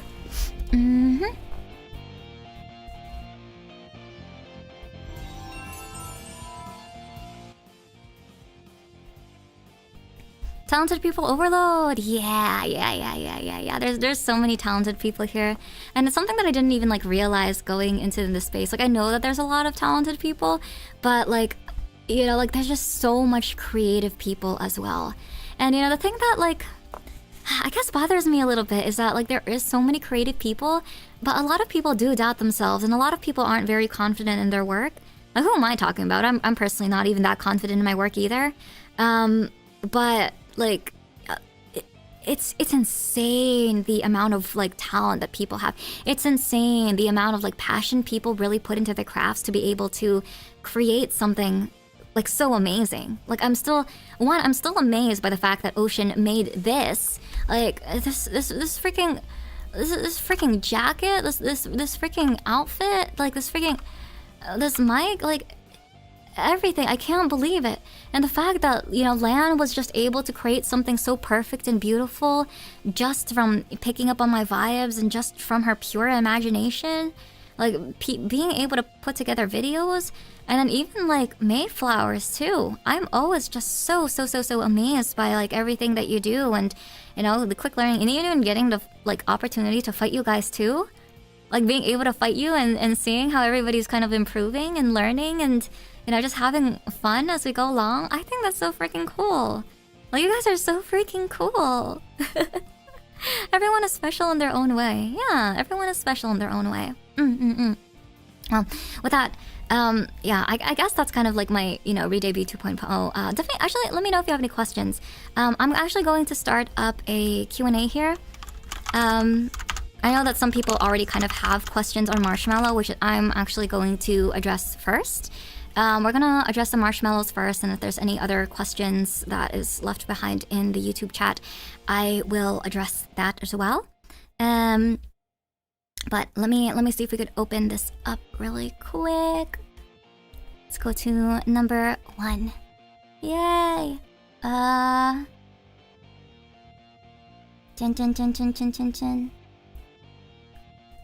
Where is it?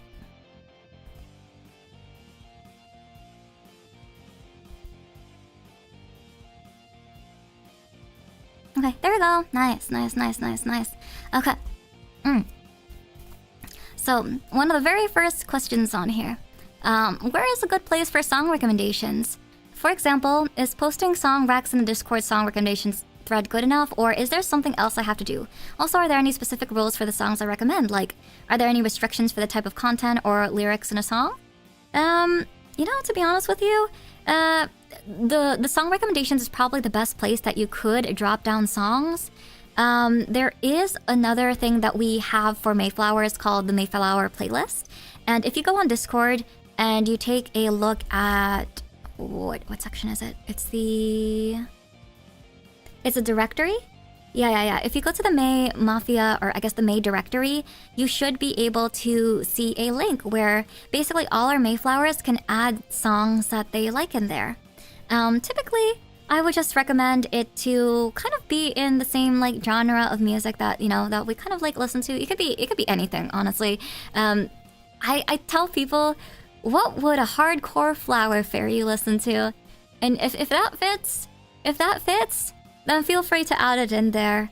I actually really enjoy the Mayflower playlist because whenever I listen to it, it gives me an idea of the types of songs that I listen to, or you guys listen to, and it makes me feel a little bit more closer to you guys. So that's something that I like, and that's actually a good place to kind of have it on there and have people listen to it without them knowing that it's the recommendation. But that's a really good place to go to. Specific rules for songs you recommend?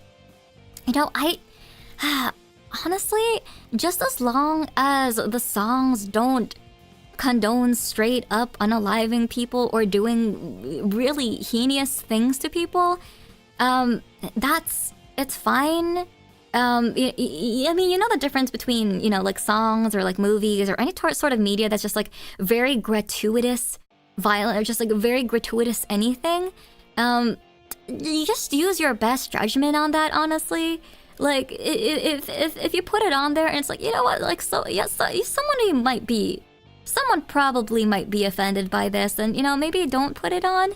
Like, as much as I personally like listening to songs like that sometimes, like, not like the gratuitous ones, right? Like I said, the biggest example was, you know, when I first discovered, what was that one Eminem song by, like, Kim, where it's just like, okay, this is a lot. Beat, rap, authenticity, fire. It being PG and it being actually appropriate for a community type of basis, maybe not. Maybe I wouldn't like necessarily put it in there. But it is a song. It is a discovery. It is fire. It is authentic. But it is also very dark. So if you feel a certain way about it, I would just like be like, maybe not. Just err on the side of like maybe not. You know. So once again, use your best judgment, and you know, hope if anybody ever witnesses anything that's like that, you know, be a good community member and just let a mod know. Let a mod know if there's anything bad that kind of like happens like that. Okay, yeah. Let's go on to number 2. Number 2 is cha. Thank you. Oh, thank you, Milware. I love your outfit. Thank you so much. How do you like 2𝐒𝐿 so far? Dude, it's kind of hard. It's actually really hard, Chris. It's really hard. I'm trying to get used to it, but I think I'm starting to get the hang of it. I think I just need to play it more. I have to read that guide that was created on the Discord channel. So if you take a look at the MaeFae Flight Club, there is kind of like a beginner's guide that I'm kind of trying to get through. Once I do that, and once I get into my muscle memory, I think I'm gonna have a lot more fun at it. Just gotta get used to that beginning part. May, good morning! What is your opinion on the new Tomboy Reina Sakuya art design from Digimon Heartbreak? I think it looks really cool. Like, I think she has the, what was it, like a wolf cut? Yeah, I think wolf cuts look so cool. Like, if I had longer hair, I would definitely get, like, a wolf cut. But I do realize that they're also kind of hard to maintain. I think it's really cool when people have a wolf cut and then they like dye the bottom ends of their hair. Or, I don't know, like, they do like some sort of like two-tone thing where it kind of looks like it's short hair, but it's not really short hair because it's long hair. Yeah, it's also very modern too. I think the most interesting thing that I've been seeing in a lot of like animes, especially like the long-standing ones, right, is the fact that like the later animes definitely have much more modern designs. Like when I, for example, when I see like Naruto Shippuden and then like I go into like Boruto, or when I see Digimon and you see the most recent like Digimon type things, or even like, I don't know, like Pokemon or something, whatever the most recent one is, they definitely try to stylize it based on what is the most popular in design and fashion. And it's just so weird to me because I think I like grew up with a lot of like old nostalgic anime where their outfits are just not that, I guess. And seeing it now, I'm like, you guys are cool. What the heck? Well, you guys are actually kind of cool. So that's kind of how I felt about it. I hope you like it. Do you like it? Do you like it? Do you feel weird about it? Yeah, that's my feeling too. It feels like Tekken Tag and I'm all for it. Yeah. I think I've only played like Tekken Tag quite a bit of times. Still, I feel like the buttons for 2𝐒𝐿 was very, very different though. Maybe because it's a 2D fighter and I have to get used to it, but the inputs are just like not the same. It's not the same. So I really just gotta get used to it. Alright, out for tonight. Looking forward to the concert tomorrow. See you at the concert tonight, Blue. Thank you so much for being here. Hope to see you around next time. Okay, let's go on into the next one. Let's see, number 3. Will you be collaborating with other singers in the future? I'm hoping to collaborate with more people in the future. You know, I actually had the opportunity to collaborate with a lot of singers, especially in a lot of like different concerts throughout the entire year, which I'm actually very excited about and very happy about. But I think with, you know, the way that my content was going from the last time, I don't think people really saw me as a singer, even though that was like my most favorite thing and that was the biggest thing that I really wanted to do. Which is why, obviously, I kind of like made a lot of like these switches and everything. So, you know, I'm kind of hoping that now that I'm taking it a little bit more seriously, and that's what I'm kind of leaning most of my content towards, that I will have the opportunity to collaborate more with other singers in the future. I hope that I'll be able to maybe collaborate with some of my Oshis, maybe collaborate with some of the other talented people in the space, you know? Like, a lot of my Oshis really are like singers or like musicians and everything, because they either have like such an amazing voice or, you know, they have some sort of instrument that they're really good at, and that's kind of just like what I vibe with in general. You know, I don't really get the opportunity to do a lot of game collabs or anything because I'm just not at the skill level to do that with any other type of gamers. Maybe one day, like a fighting game person, but fighting game is also such a very niche community, and hopefully once I get better at it and once I'm decent enough to be able to play against, you know, maybe the average player, maybe I will find, you know, some VTuber out there or some person that'll be able to play against or do things with. But for now, even though the training arc, quote unquote, is technically over, I am still training. I am still growing. I'm still trying to figure things out. So just kind of like went on a ramble there. I like the designs for Horizons, very mid-2000s with modern twits. Yeah. I do like it. Mid-2000s, it's very recent, right? Hey, Maxter. Thank you so much. You like my new look?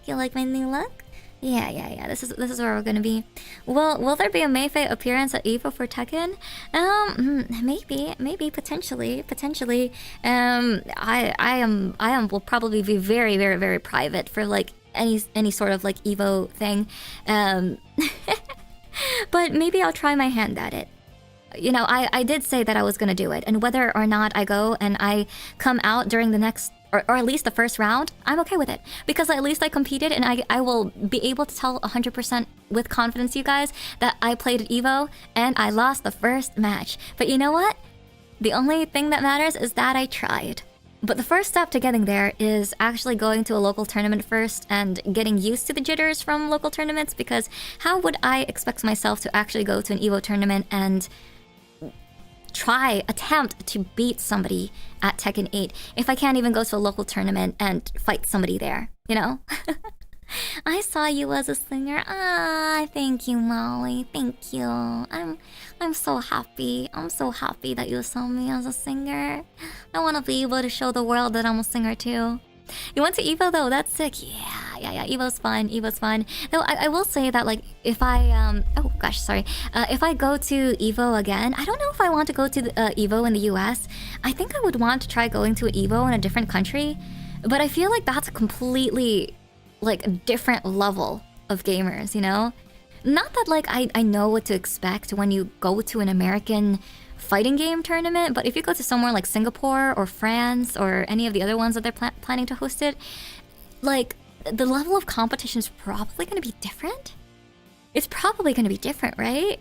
Like I don't know like how good or how bad the players are, but also the fact that like when you watch certain like people, you've only really seen like the top of the people. You don't really see, you know, like people from that country or people from that state or whatever, like playing each other, and like you don't know what people do. Yeah, international comps hit different. It's so different, so different. For what it's worth, Mei destroyed me in 2𝐒𝐿𝐴 and beat Goku in Tekken 8. Don't worry, you're winning all people in Evo 2026. Oh my gosh, that's oh gosh. I don't want to have some high expectations there. I don't have some high expectations. Beat the champ in Thug Finals off stream, trust. You know, one thing that I want to be able to do at least is like, you know, I want to play against like Lily Pichu. Because I know that like Lily Pichu also joined on in Tekken 8, right? So that basically means that for this entire time she's literally been training, and she's probably already like really good. I probably won't be able to match up to her, but I think it would be really cool if like at some point I end up being in a fighting game tournament and I come face to face and like she doesn't think that I know who she is, but like really on the inside I'm kind of just like, oh my god, I'm gonna play against Lily Pichu. Not like that, not that she's like super top player or anything. I just think it's really cool when I see a lot of girls that are kind of in the competitive scene and play that, and I'm just like, oh my gosh, that would be so cool. Yeah, it would be funny to see. She did beat Harada. True. She did beat Harada. Maybe that's the goal. Just beat Harada. You don't have to beat the. You don't have to beat Evo. You don't have to beat the entire game. Just beat Harada. It would be dope. You know, I was actually looking forward to at least getting into is it what do you call it? Sajam Slam. Yeah. They didn't pick me. You guys already saw the announcement, right, guys? Yeah, you didn't see the announcements. I didn't get picked for it. But you know, I in the future, I do plan to sign up for it every year. I'm gonna try my best. I'm gonna keep up with the fighting games. I'm gonna keep learning, improving, trying to do my best with whatever limited time I have, and I'm just gonna apply every year. And if I don't get picked, that's fine. I'm just gonna keep going. I'm just gonna keep signing up. We'll see what happens. Sajam Slam, yeah, Sajam Slam. Future Sajam Slam participant, pausers. I want to. I missed an opportunity to meet Lily Pichu at TwitchCon this year. Oh gosh, I don't. I've never been to TwitchCon. I don't know. I heard a lot of the really weird things happen there. It's been 1,000 applications for the box jam slam this time. Wow. Well, I mean, it's a lot, but like it's not like a lot, you know? Because when you go to like a VTuber agency, you probably also got like 1,000 applications, or maybe like 10,000 applications, you know? So it's not too bad if you weren't selected. Yeah, I don't think it's too bad. Like honestly, I was even surprised I got picked for like Aegis-Link. Like I'm sure they had like 1,000 submissions, 2,000 submissions. I don't know how many submissions they have. I still feel like I don't know how I'm here. But I guess the chances are still pretty much the same. So you know, maybe the same 1,000 applicants come around and they get tired of seeing them, and they're gonna be like, oh, like this purple flower fairy. Yeah, she's been going around recently. Yeah, like we should really give her a chance. She's been signing up for the past 5 years, and she looks like she really wants to play a fighting game, and she never had the chance. Let's give her. Yeah, they'll give me the pity pass, basically. They'll give me the pity pass. Oh god. Okay, let's move on to the next question. Okay, number four. Do you think you could include the previous debut video in one section on your channel homepage together with the new one, since the previous included a PowerPoint with more info about you, and it had good production too? To be honest with you, I'm probably not going to be releasing or putting any of my previous debut videos in any of my new channels at a certain point, only because I feel like the debut video that I had in the past is very, very different from how I am now, like not even just like content-wise or just, you know, lore-wise or just information-wise. I feel like for some reason this entire year has been like me turning into not a completely different person, but somebody that is just not what I was when I first started. I actually had the opportunity to watch my very first debuts, and you know, I kind of understood why a lot of people thought I was loud and annoying and kind of weird. And I think I found out the reason why. The reason why was that I really wanted you guys to like me so much that I put in way too much energy, and I was in very much performer, is that the right word? Performer mode, that I ended up kind of like being a huge ball of mess of anxiety, and that just doesn't really work for a streaming environment, you know? I've never, like I told you guys, like I've never really streamed before. Like I like half the time I didn't know what I was doing, and I still kind of don't know what I'm doing, but I know what I'm doing a little bit better now. So, and I also realized too that like I don't have to scream at the mic. I don't have to scream at the mic. I don't have to I don't have to yell. I don't have to really do anything to get a point across. I think I was just very used to the fact that like being on stage, you kind of have to like stand out and be able to project yourself in a way so that you don't like speak out, you know? Yeah, one of the things that I remembered when I was a lot younger and I was learning to do like speaking and diction and communication and acting and all of these different things was that one of my teachers said that, "Hey, May, you know, you have a very mousy voice." And I was like, "What do you mean?" And it was like, you don't project, like you don't talk, like you don't talk at all. You don't enunciate clearly. Like you don't stand out. Like you don't do any of that stuff." And I'm just like, "Oh, okay."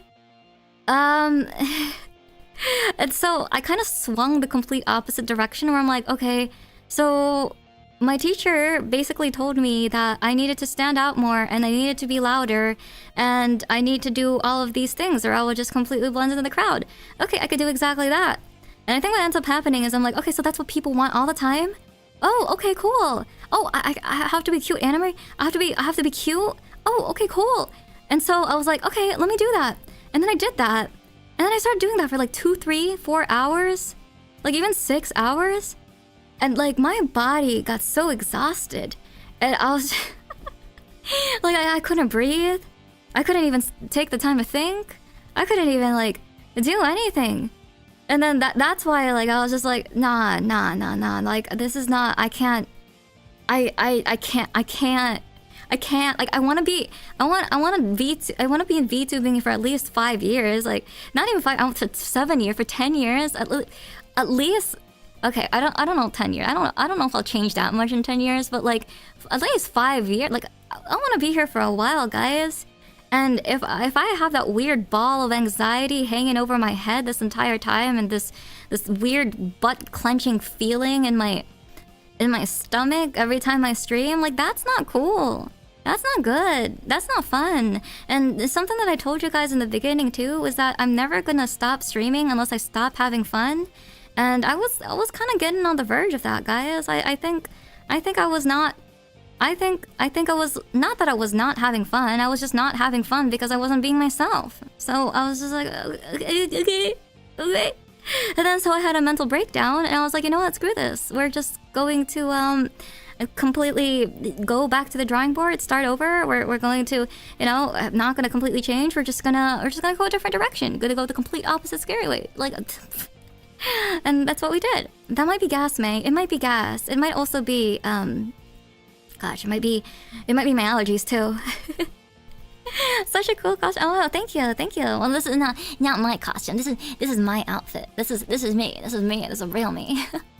You still keeping MaeFae Chin name on here though? Oh yeah, I am. Well, I am turning MaeFae Melodies, my YouTube channel, back to MaeFae Chin. So, at least in the next 2 weeks, everything is going to be MaeFae Chin. This isn't going to be MaeFae Melodies anymore too. So, never gonna let go of MaeFae Chin unless for some reason any of the social media platforms allow me to just have MaeFae or Chur or whatever. Sorry, let me catch up to your messages here. It's often the streamer VTuber starter pack. It's normal for them to be as impressionable as possible, even though it'll seem cringe after a year. Yeah, I think that like when I look back at it, I was definitely feeling the cringe. Like I was looking back at it and I was like, this is like not it. This is not even me. Like I feel like I presented myself in a completely different way than I actually am. And I kind of feel bad for you guys. Like I kind of gypped you. I kind of gypped you during the beginning of the year, or I guess the end of last year. Yeah, I totally. Oh gosh, I'm a scammer. I'm just kidding. I want you to have fun as long as you want. No, thank you. Appreciate that. I think it'll change in 10 years. You'll probably have kids by then. I don't know. I like I said, guys. I really don't feel like. I would be a good mother, to be honest with you. It's not something that I actively think about or pursue or anything. But maybe there'll be things that's happening.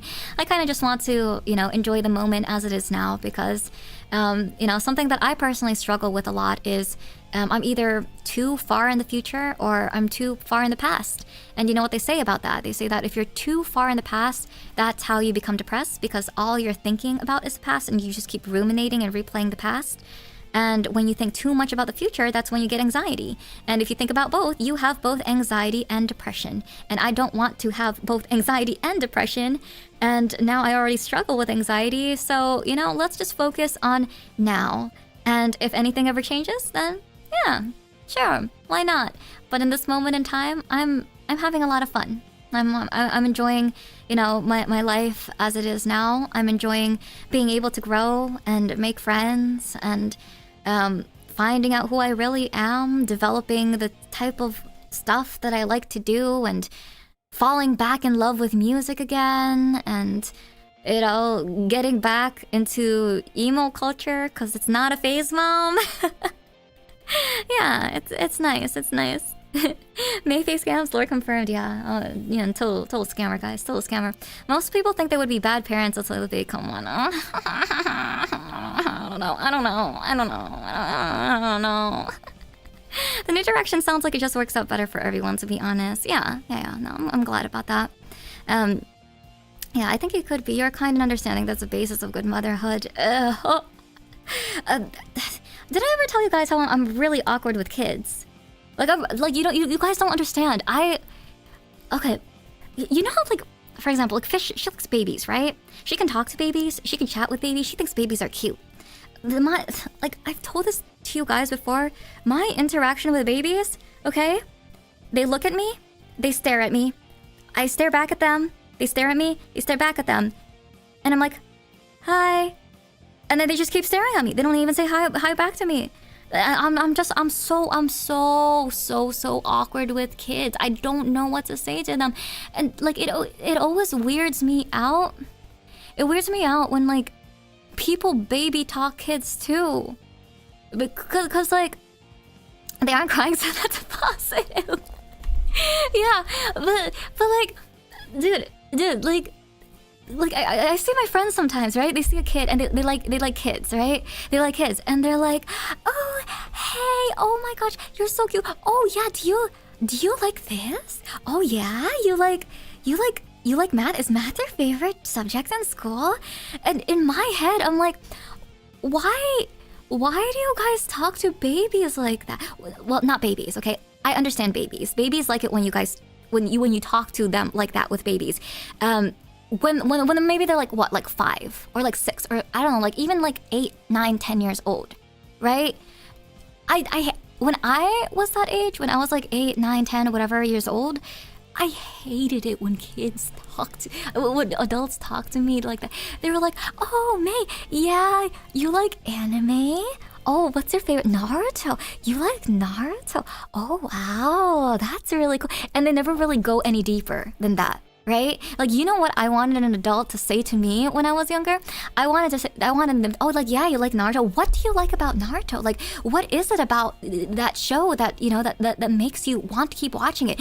And in my 9-10-year-old brain, I'd be like, oh yeah, like I like it because, you know, the animation's really good. It's like watching like a real life TV show. And also, you know, the anime, it doesn't treat me like I'm a kid. Like, it touches on really like mature topics, like about friendship and like relationships and family and power and stuff and all of this. But you know what? The adults never got to experience that because they never asked the question. Because you know why? They didn't even care about it in the first place. Am I traumatized by adults? I'm probably traumatized by adults.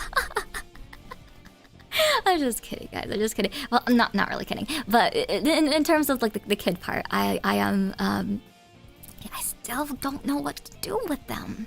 I still don't know what to do with them. You stare at the baby for long enough, eventually the baby stares back. They were always staring from the beginning. They were always staring from the beginning. Yeah, I can't with the baby talking. I talk to everyone the same way. Yeah, even with little kids, I talk to them the same way too. And you know what? I'm shy with little kids in the same way that I'm also shy with adults. Because I think for the longest time, I actually was very shy with people that's like not my own age. If they were my own age, it's fine, because I remember growing up and I was with like a bunch of cousins and stuff, and I would act like my normal self. But because in my culture, they always say that, you know, when you're around adults, you have to treat them with respect. Respect basically meant that you had to be quiet. You didn't have to say anything outlandish. You know, you kind of like act like a good girl and all that stuff. And that's kind of what's been ingrained in me ever since I was younger. But then when I moved out into the West and I learned a little bit more about like that culture, they want you to kind of like stand up and be able to talk to adults. But the thing is, I never really got over my shyness, and it soon developed into social anxiety, more so like in general, but also with like adults. So even through the college years, I would go through my school and I would be afraid to raise my hand. I would be afraid to like go to the teacher and talk. Like, I would even have, what was it, like one of those like sales roleplay type of like things during classes. I actually had that class back when I was in college, and they would basically like say like I don't know, they would just look at me weird because they're like, why are you not speaking to me like a normal adult? And I'm like, in my head, I'm treating with you with respect, dude. I'm treating you with respect. Is this not respect? And I guess they see it more as a disrespect for you to not treat them in the same way versus you kind of being quiet. So I really kind of had to change that perspective around so that I could talk a little bit better to like adults. But like in the same way with kids, like I'm also shy with kids. I'm just like, hi. So you get a shy kid and then you get a shy adult back, and that's just not a good mix, dude. It's not a good mix. My little cousin, 22 now, he actually developed a speech impediment because of baby talking. What? Yeah, that's crazy. That's crazy. That's crazy. The baby stare same. Yeah. So, you know, it's not an experience that's like is by everyone, but it is very, very, very common, especially if you were born in an Asian family or if you were born in like some sort of culture that was very similar to that. As long as one speaks proper English to babies, baby talking is detrimental. I've heard of that before, actually. I heard of that before. Hi, MaeFae. Hi, Britt. Nice to see you. I get that. Yeah. Through previous jobs, I basically had to force myself to get over any social issue I had. And now it's not even a second thought, a non-issue for me. Yeah, like you have to actually put yourself in a work environment or be forced into an environment to do that. And I think the one thing that really doesn't help me at all is the fact that I, with the jobs that I've basically had for the past 5 years, it's always been a lot of like work at home, or if it's not work at home, it's always been environments where I don't really have to talk to people. So I've kind of developed this habit of not really talking to people unless I need to. Like in social situations, in social circles, I probably will not ask any questions. I probably will not talk to you unless I have a reason to talk to you, or if I'm actually very curious about something.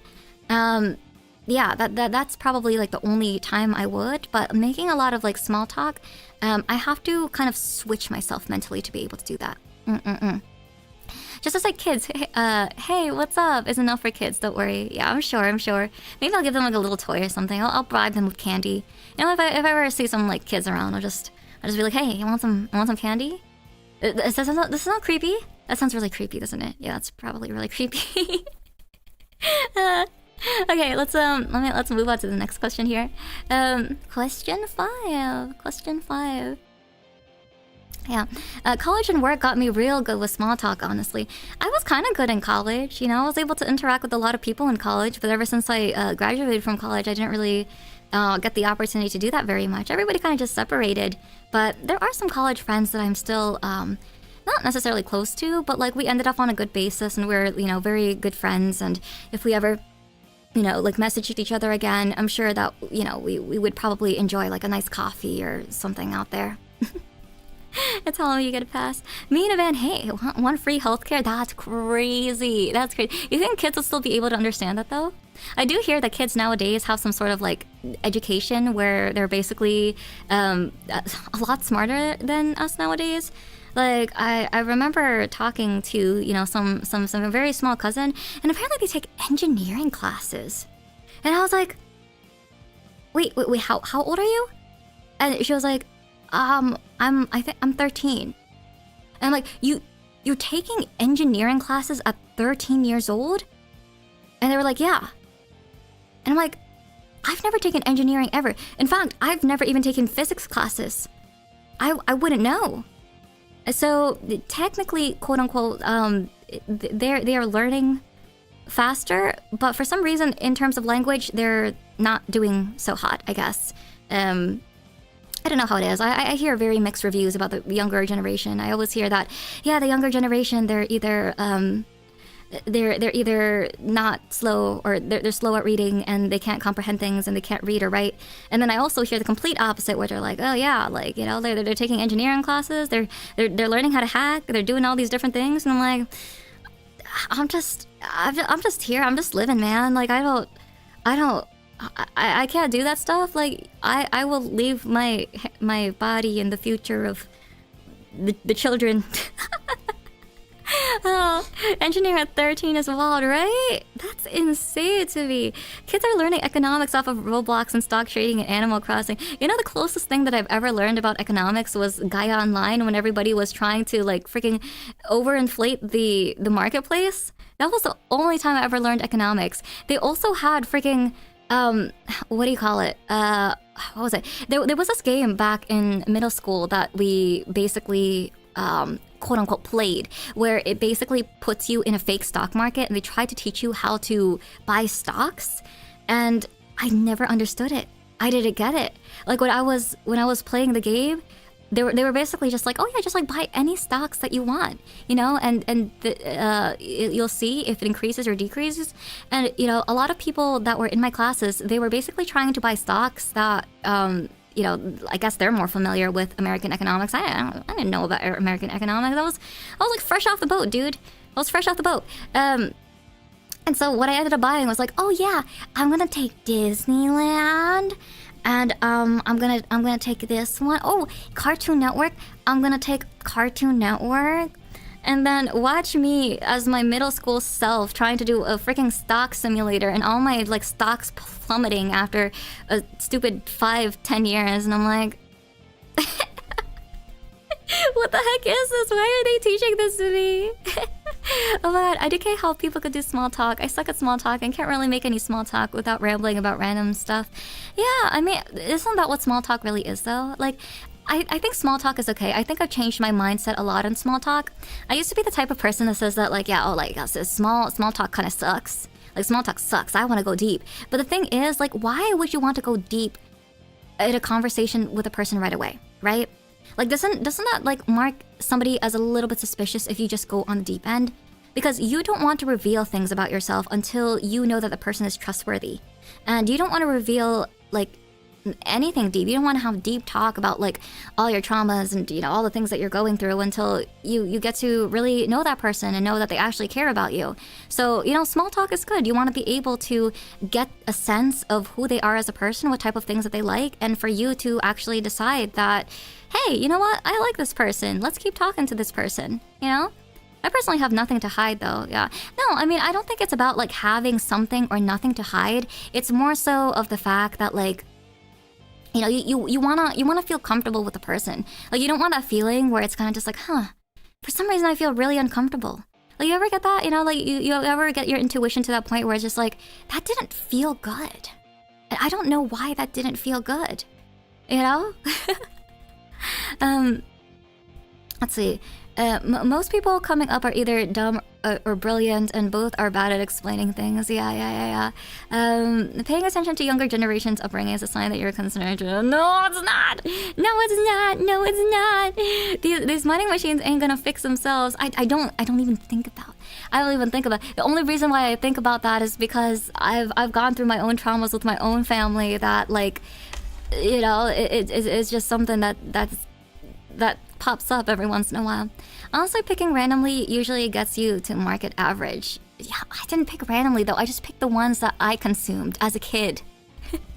That wasn't even picking randomly, okay? That makes sense. Oh, good night, Daniel. I'm starting to get into deeper conversations with someone. We've been talking and gaming together for months now. Oh, that's nice. I'm glad that that's happening for you, Delta. I hope that you guys are having a good conversations, good relationships, and all that stuff. I also kind of feel like it could be pretentious if taken wrongly. Yeah, it could be a little like pretentious. That's like, you know, I don't want it. I don't want to kind of like judge a person as pretentious, but like sometimes your gut feeling is more right than you kind of being all high and mighty about things.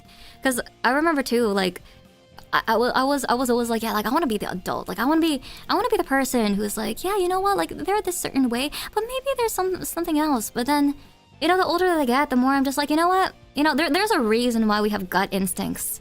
There's a reason why we feel the things that we do. And the more that we ignore it, the more that we get really bad at picking them out. So, you know, feel them out. You know, be a little bit wary. Be able to combine your brain and your guts together at some point. And then everything will be okay. Boyfriend advised me to make small talk as my path into woman. I mean, just treat woman like a normal person, guys. Like that's it. Like if you wanna build a relationship with a woman, or if you want to just talk to a girl, I mean, don't even think about the fact of like getting with them or anything. Just get to know them as a person first. Like yeah, I guess girls are pretty and all, but like do you even like the person? You know? All right. Good night, Daniel. It has to happen naturally, I think. Just enjoy your time with people and let the good times well. Yeah. Intuition is bad to ignore. You should listen to it, but you should also allow it to be updated based on more information. Absolutely. Yeah, exactly. Be able to intermingle your guts and your brain. Girls are real. Yes. Girls are real. Yeah. Yes. You know what? Girls also doo-doo. And they also burp. And they also puke. You know, weird stuff come out of girls' bodies too. I'm just kidding. All right. I've been stalling on this question. What are you most excited for in Japan? Will you try to record a vlog or just rest? To be honest with you, I feel like I've been working so hard recently that I think I deserve a rest. I definitely deserve a bit of a rest and just enjoy myself because I've never been to Japan before. I want to record a vlog, but you know, I think I just want to savor it with my memories for now. I want to take some photos and I want to take some short videos, but probably nothing more than that. Maybe in the future I'll do that because I probably will come back to Japan at some point. Are their cooties contagious? You know, sometimes cooties do get contagious. I still don't even really know what a cootie is though. Okay, let's go into... what question am I on? I'm on question 5. Let's do question 6. Yeah. Will we occasionally still see the original Flower Fairy outfit design on streams?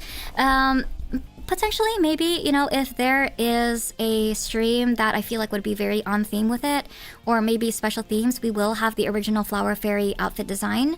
This is still something that we're kind of still ironing out, especially in Aegis-Link, because a lot of marketing and promotional material for me has been the original model. And, you know, especially when all the girls are together, it just makes more sense for me to have my normal flower fairy outfit design on streams and not. But it's a little bit of like a weird in between, like a weird middle ground, because if we do have like the original flower fairy outfit out for like marketing and promotion, I feel like it's not really a good representation of the content that I do or who I am now as I represent myself in this sort of content. So it's a little bit of yeah, it's a little rough. It's a little rough. We're hoping that, you know, the transition now is technically complete, but there's still a lot of kind of like tweaking to really change things around in terms of marketing, and you know that gets very expensive on their side. And yeah, I kind of feel bad. I kind of feel bad because I kind of like, it kind of feels like a bait and switch. But I mean, I shouldn't really feel that bad, because honestly, I think coming in, they know that I'm not that experienced. You know, I'm not as experienced as most streamers. I'm not as experienced as most people in the space. I'm still fairly new. Like, who am I? Like, nobody even cared. Like who am I? Like, who are you? You know, like I'm not really anybody in the space. So, you know, that's why I'm very developmental. We change, we grow, and you guys are literally like at the start of my journey, like at the start. Like, I don't know where it's gonna head to, but we'll see how it goes. The old outfit could be a more formal setting. Yeah, it could be a more formal setting. It can be like, it could be somewhere else. I don't know. So, as much as I would like to bring it back, the original outfit is actually a design that I made myself, and it's weird to say that I've kind of outgrown it, because it does feel like I've kind of outgrown it because of like who I am as a person now. But maybe I'll feel a little bit nostalgic and bring it back. Yeah, you make yourself. Yeah. I did make myself. This one I didn't. This one is originally from the minds of Ocean, but you know, I made the outfit design myself. In fact, actually, when I debuted into Aegis-Link, I made the logo myself. I made the design myself. I didn't rig my. I mean, I didn't do any like rigs or just like anything like that. I didn't. You know, like it was really kind of only just the design, honestly. Yeah. So that's it. So let's do question 7. Yay! How can I be cool like you? Am I cool? I actually don't really consider myself cool. I don't think I'm a cool person, guys. I don't think I'm a cool person. I think that I am a person that doesn't really have a lot of belief in herself. I don't think I have a lot of confidence in myself as much as I do want to have confidence in myself. I try hard. I think that is the most coolest thing about me. I try really hard, and you know, anything that I do, I'm very passionate about it. I'm very realistic about that. I know myself enough to know that that is what I gravitate towards too. In terms of cool, I just gravitate towards a thing that I think is cool, and if it's cool to me, then I guess it's cool, and it ends up being cool to you guys. Yeah. Yeah. You are very cool. Don't worry, I'll take time. Thanks. Okay, the next time you sneak up on me and turn around and tell your face are cool, awesome. No. You're never. It's never gonna happen. It's never gonna happen, Delta. It's never gonna happen. Actually, it is not. It is not. I know whatever you're wearing, will look adorable. Thank you. No. I am me. Don't you fret. I do hope that I'll get the opportunity to have more outfits in the future, though.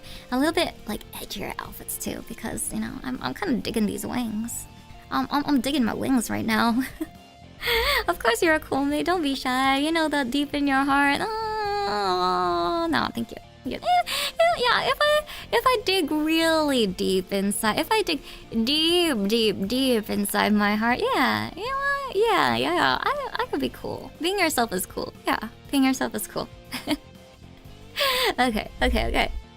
Thank you. That's actually very kind of you. I really do appreciate that. Question? Comment? Question? Yeah. Okay. Let's go into the next question here. Question 8. We do have, I think, like 12 questions, so I think we're getting very close to this. May the affirmations of your coolness will continue until you accept it. No. I don't know about that. I don't know about that. May loved your new jacket yesterday and the little 𝐒𝐿 pin. What is your favorite 𝐒𝐿 song? And you said that 𝐒𝐿 inspired you to start singing. Did she also inspire you for something else besides that? Love your vibes, energy, more hardcore than ever. I'm also an 𝐒𝐿 fan. I really enjoy how much you love her too. Oh, yay, a fellow 𝐒𝐿 fan. Yeah, thank you so much. So I actually have a lot of different favorite 𝐒𝐿 songs. You know, it actually used to be Crime and Punishment, but technically that's not an 𝐒𝐿 song. That's more of a Sheena Ringo song. But in terms of like 𝐒𝐿's originals type of songs, I think the one that I gravitate towards too right now is Rockstar. Only because when I think of Rockstar, it's very, very, very, very, very personal to me.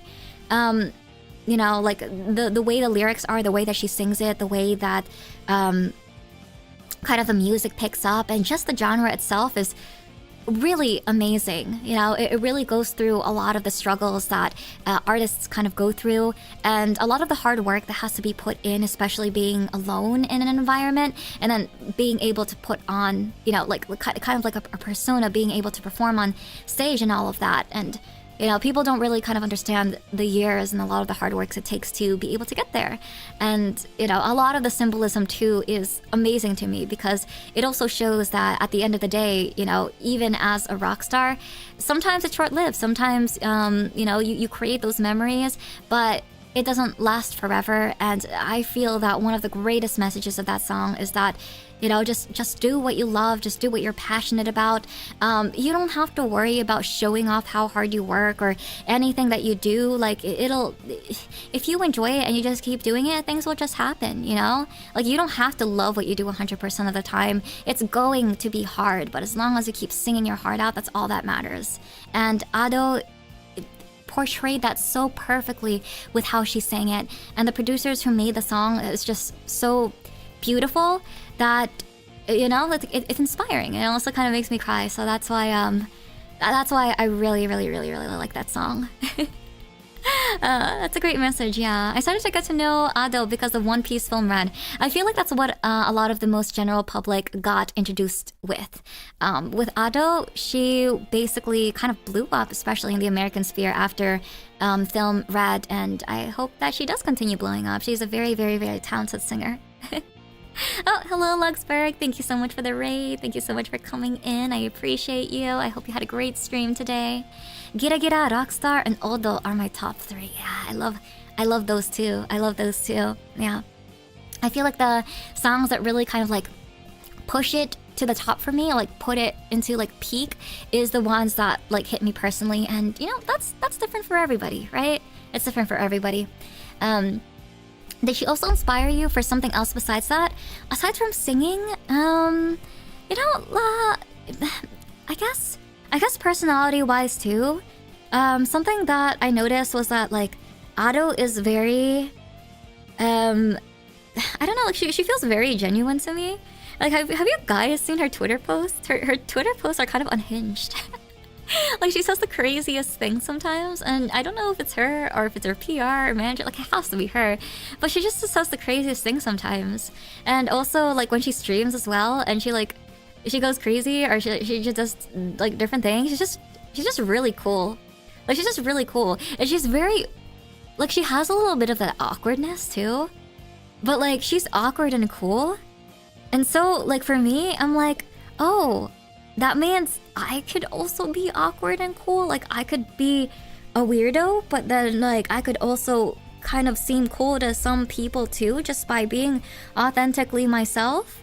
That's kind of cool. Let me try to be like that, like be utterly relatable. Yeah, she is for sure. Yeah, she's like crazy. So maybe that's the reason why I feel like inspired by her. Like maybe she also inspires me to be more authentically myself, because for her to be able to sing as crazy as she does, I do think that, you know, yes, it is singing, but it also kind of taps into her being authentically herself, her being really in tune with who she is as a person and her feelings. And I feel like what really helps is the fact that we don't know her face, we don't know what she looks like, and kind of in the same way, I kind of want to be able to find that comfort. So I do feel a lot of life inspirations in kind of that same way with Ado as well. If she was Filipino, she would be called Ado, but I got you. You know, I bet you Filipinos do call her adobo though. Has anybody actually said that? They just say ado, right? They don't say adobo. That totally sounds like a joke that my dad would say. Rule, Elf, and Top Musica's my top 3. Oh, Top Musica's a good one too. I do like Top Musica. Elf is also beautiful. Rule is vocally good. I don't think it touches me in the heart the same way. Very rebellious streak. It does kind of remind me a little bit of 𝐒𝐒𝐈. But it really depends on kind of like how you feel about it, right? Because she radiates that look. I don't know why you guys like me, but I'm just doing my thing here. Yeah. You know, that's kind of like the reason why.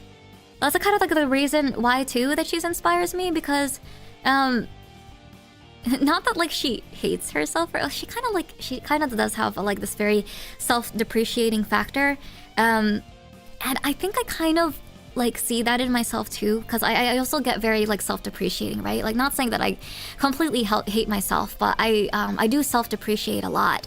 And I think the coolest thing is the fact that, like, even though she's like that, she's still a cool person. And I get emotional. Yeah, no, actually, this is it. This is the gold mine. The reason that she inspires me is because if she doesn't really like herself, but she's as a cool of a person as she is, if I don't like myself, that means I can be a cool person too. Wow. What kind of a punch to a gut here. Yeah, I wanna one day I'll like myself. One day I'll like myself. Those reasons is why Ado's my GF's favorite artist, actually. Yeah, that's lots of reason why Ado is my favorite outfit. I hope Ado sometimes see your stream and you sing together. I'm gonna be awesome.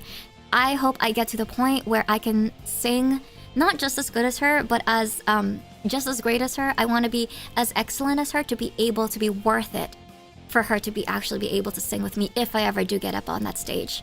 You know, like I don't want to be there just because. I want to be there out of my own merits and my own journey and everything like that. Yes, it's a dad joke. Yeah.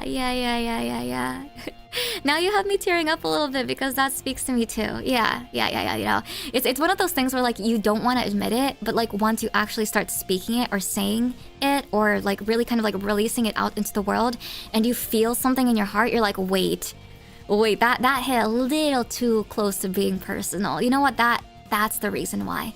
That's the reason why. So, yeah, so that's how it is. That's how it is. Okay, so let's move on to the next question here. Oh, thank you so much for joining along here. Vietnam. Let's go. Question 9. Now that you've done your re-debut, what is the one song you most want to do a cover of now? I would say I really want to do a 9 Lana song. You know, I kind of go into these like weird bouts of being obsessed with certain bands, certain artists. On the American side of things, I can't do any of the covers that I want to do because a lot of them involve like screaming techniques that I can't do yet. So as much as I want to do a cover of that, I can't do it. But in terms of like Japanese artists and like musicians and everything, 9 Lana has been somebody that I've actually been listening to a lot recently, especially with her new song, was it Balalaika? Yeah, Balalaika. Like Propose. Propose is something that I've always kind of wanted to get back to as well. I wanted to create an English version of Propose. But I do still have to workshop it a little bit. I have to create the lyrics and workshop it a little bit and see how it goes. How my usual writing process is, guys, is that like I kind of skip back and forth between like songs. Like sometimes I get obsessed with a song, I'm like, oh wait, like I have inspiration, and then I kind of just like write it down, but then when I can't finish it, I kind of just start working on a different song or start working on another song until it comes back to me. But yeah, 9 Lana is probably like one of the ones that I'm like really interested in doing right now. Is it 9 Lana or Q Lana? I'm still uncertain. You know, I'm not sure how to say. Is it 𝐒𝐿ANA? I've never actually heard anybody say 9 lana in person. I've never heard anybody, like, I've heard people type it out. I've seen people type it out. Never actually said it. So I've personally always just called it 9 lana. Maybe it's 𝐒𝐿ANA. I don't know. But she's also a very good singer. She's a very, very dynamic singer. So I actually really enjoy her. All right. Next question. Can we recommend tracks for you to sing cover? Yeah, you can most definitely recommend some tracks to me. It's probably going to be a short cover. I typically do more of the long covers, or I guess like just the normal covers, the ones where I actually turn into an MV. I usually don't take requests or recommendations for that because those are the ones that I'm just like super passionate about. I feel like if I take recommendations or if somebody like requests something of me and I do it, it's going to be very hard for me to like put it in because it kind of feels a little bit like a commission, right? Like if it feels like, yeah, I like the song, do this. So for music videos, I typically only want to pick songs that I'm like, you know what, like, yeah, I'm gonna pour my freaking heart, everything into this before I put it out. And that's why it takes such a long time for me to actually produce it out. But for the short song covers, absolutely. I don't have to make lyrics for it. I don't have to like learn the entire song. I could just like do something short and quick. Heck yeah. So yeah, definitely you could recommend some songs for me like that. Yeah. So I feel like sometimes I care a little bit too much. I should stop caring too much about that. But like that's the reason why I kind of like started doing music covers in the first place, because I wanted to challenge myself to go above and beyond my capabilities as a singer and I guess as a creative person by making the music videos. Like that is the whole purpose of the music videos for this channel. Okay, let's go into question 11. This is a momentous occasion for you, MaeFae. Will you rock out more now with a new look? It's okay if it's not. Oh, yeah, so I'm going to be rocking out a lot more with it. I actually feel a lot more comfortable rocking out more with it because it kind of felt a little bit off having to rock out in my, you know, my flower fairy fit. Feels a little off, feels a little strange for me. So now that I have this, I can start, I feel like I could do more things. I don't know, it's like I just shed my skin, like I'm a snake. I'm a snake or something. So yeah, well, we're definitely gonna do a lot more like rock songs with it. Alright, so next question, number 12. Oh, this is the very last question here.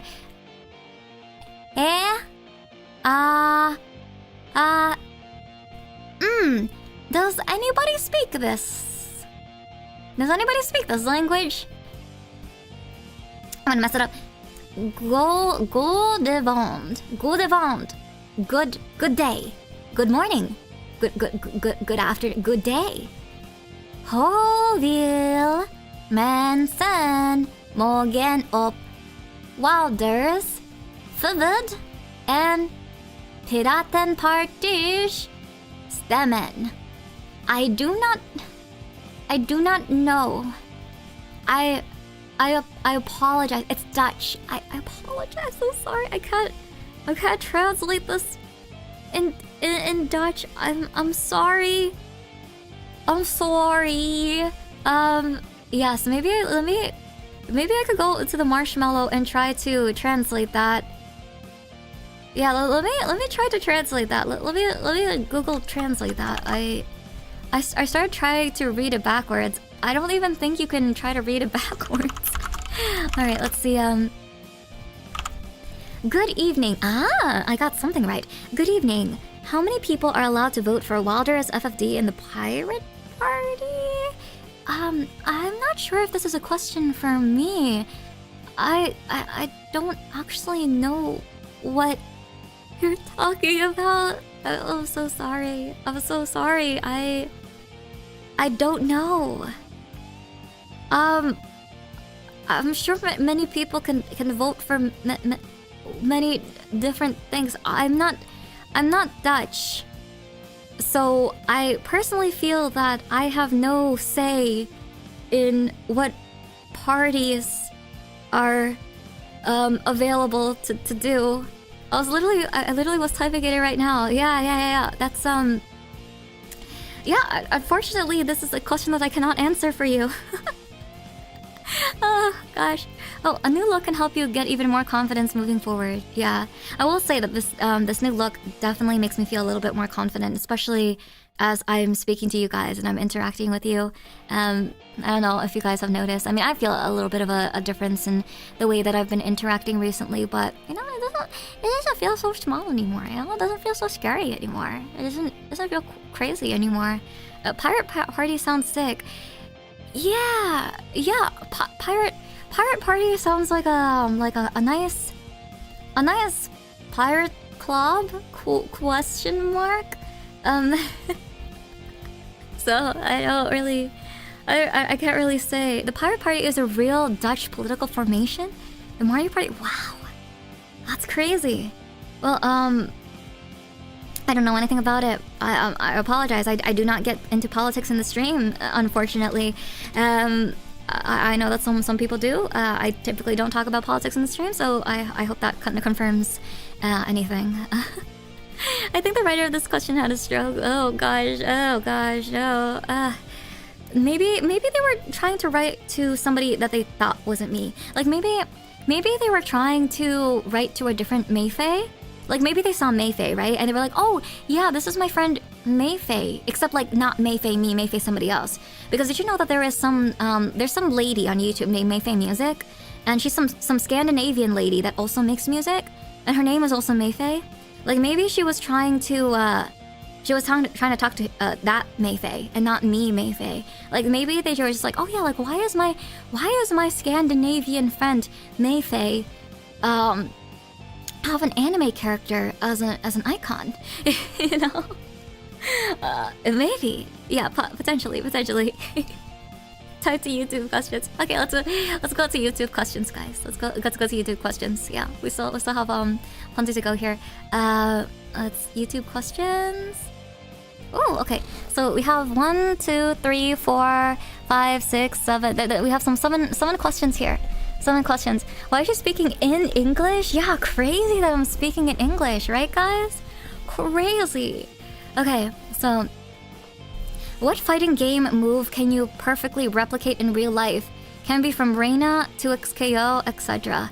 I can probably do an electric fist. I could probably do an electric fist pretty perfectly. I could probably do her beginning stance pretty perfectly. I don't think I could do a 2𝐒𝐿𝐿 stance quite yet. I haven't played the game enough to be able to do a fighting game move or a stance, but you know something interesting though is that every single time I've played fighting games, for some reason being able to visualize it and also try to put it into my body kind of helps me in learning how to play it in the game. Like I remember when I first played Tekken 7, I actually was trying to do Kazumi's moves. Like I still kind of remember like Kazumi's moves, like the way that she kicks and do things.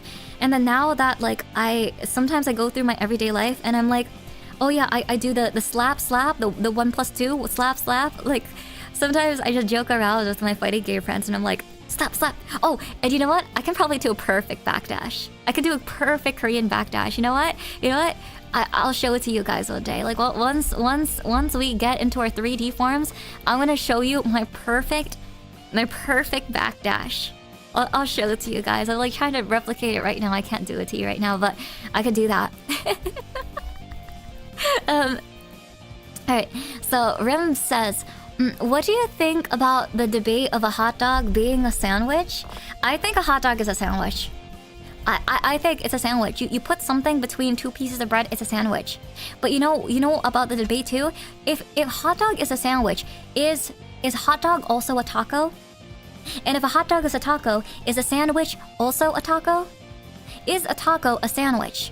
And can a sandwich be a taco? Or if a sandwich is a taco, can a taco not be a sandwich? Because, you know, it's like being like, is a square a triangle, or a triangle a square, or one or the other. So is a taco a sandwich? Exactly. Is a taco a sandwich? Big questions. You know what? Is a panini a sandwich? Is a panini a taco? Is a panini a hot dog? You know, I think that technically a taco, it would be a wrap, right? You would think it's a wrap, but a taco can also be hard shell. If a taco is a hard shell, it can't be a wrap. Because you're not completely wrapping everything around there. It's not a taco. A taco is a taco. As Mexican, I can say this. So, is a taco a Mexican sandwich? Would you say then a taco is a Mexican sandwich? No, hard tacos is an American thing. Oh, I see. So basically, Americans turned the taco into a sandwich. Is what you're saying. I once had a 2-hour conversation at work about this. Is a sandwich even an actual sandwich? Of course it is. You put something in between something, it's a sandwich. So that means a hamburger is a sandwich. But the thing is, a hamburger is not a hot dog. No, a taco with a hard tortilla is not a taco. So what is it? What is a taco with a hard tortilla? Because in America they call it tacos. This is a very philosophical. It's very philosophical. It's very, very philosophical. The hard taco shell is an American invention like fortune cookies. True. No, it's apparently according to Okami. Okay. So the Twitch side says it's not an American invention. It's called a tostada. So an American taco is a tostada, but a real taco is actually made as a wrap. My brain is bleeding from this.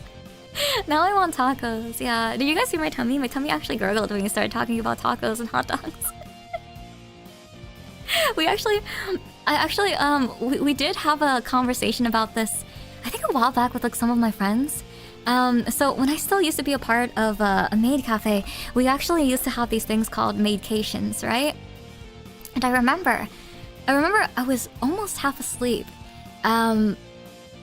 And oh, by the way, a maidcation is basically like all of the maids in our cafe. We have bonding time with each other by like going to, like a specific vacation place, and we all sleep in the same place, and we have fun, and we do like a lot of different things like karaoke and just like eating out and just, booking out an Airbnb or something. But this was a while back, and I remember like people were legit fighting about this. They were fighting about this like conversation. I remember I was really tired and I was half asleep in my bed. And I literally hear people having a screaming match about whether a taco is a hot dog and a hot dog is a sandwich, and if a sandwich is a burger, and if a burger is a taco. Like, it just didn't make sense. And I was just getting so frustrated that I just woke up from my sleep. But then while I was like in bed, I was literally half dreaming about like tacos and food and like hamburgers, and I just got really hungry. But then I was just annoyed when I woke up because everybody's having a freaking screaming match about a taco. If a banh mi is a sandwich, a hot dog is a sandwich. Exactly, Lucian. You're right. You know what? We're gonna leave it at that. Taco is its own separate thing. Tostadas is its own separate thing. A sandwich could be multiple different things, but a hot dog, a burger, all these different things cannot be a sandwich. It is a category of a sandwich. That is what we have decided. All right. So Oleg has a question. Do you plan to play the games to the very end? Unfortunately, you didn't complete many games on the previous channel, but that's just a question. It's not necessary for me. So Oleg, I plan to finish games that I really get into, like the ones that I really enjoy. Sometimes there are games that I play and I'm just like, oh yeah, this is fun, and then I get to a certain point and then I just end up not finishing it. I want to play games that like I'm actually very, very, very immersed in and like very determined to finish. It might be it might be like some games in the future, but like there are some that I'll just drop off. Like, to be honest with you, like for example, Silksong, the Hollow Knight Silksong. That's something that I don't think I'll be able to ever finish. Not because like I don't enjoy the game, because I do enjoy the game. It's just that it is a little bit beyond my skill level. And I don't think it would be very fun for me or for you guys to actually sit through me trying to get through the same level over and over and over and over and over again. And I would rather do that in my own time. So that's probably not something that I want to do. But like with Silent Hill F, I played that to the very end of the game because I was actually immersed in the story. And I kind of felt like I was getting good at the games. I started getting good at it. I actually wanted to get good enough to beat the end of the game, and because they had a story mode, I did. And I was actually proud of myself that I did, because this is the very first time in my life that I'm actually finishing games.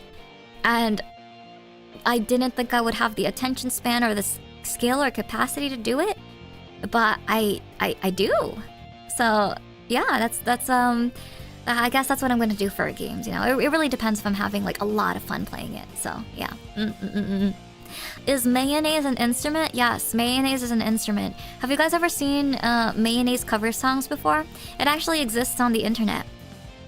So basically there's this guy that plays mayonnaise on the internet, and he makes song covers of it. And it kind of sounds like somebody farting. Yeah, it kind of sounds like somebody farting. It goes like...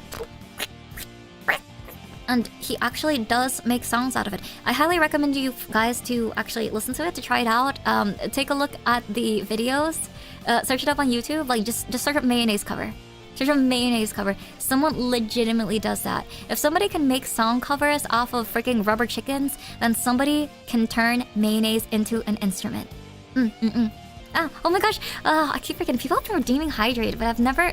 I just keep yapping. Let me actually drink water. I haven't drank water since the beginning of the stream. That's crazy.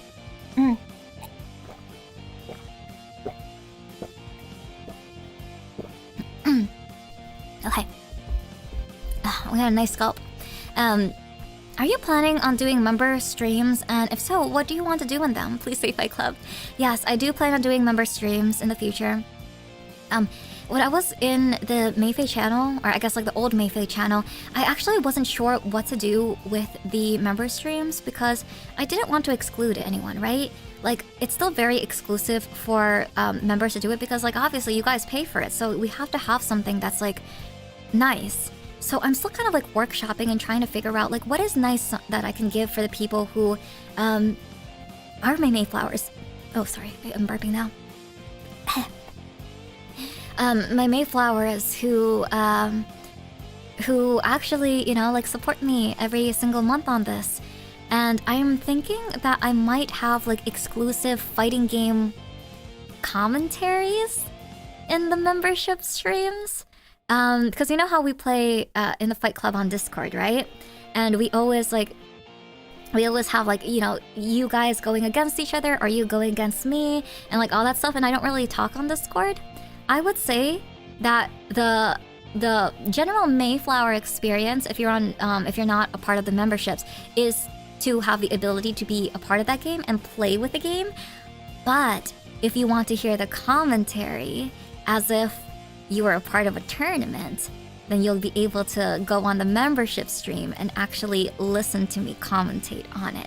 I think that's kind of what I want to do with the Fight Club in terms of membership.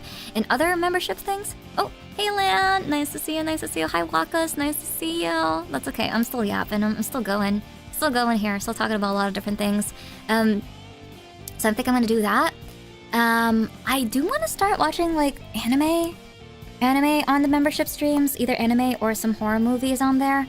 The one thing that I regret is not really watching a lot of anime, because I've been so busy like doing streams, right? I've been so busy doing a lot of you know, VTubing stuff and agency stuff and everything, that I never really get the chance to sit down and complete all the animes that I want to watch. So I'm thinking that I think that might be a good opportunity for us to actually have membership streams and watch anime together.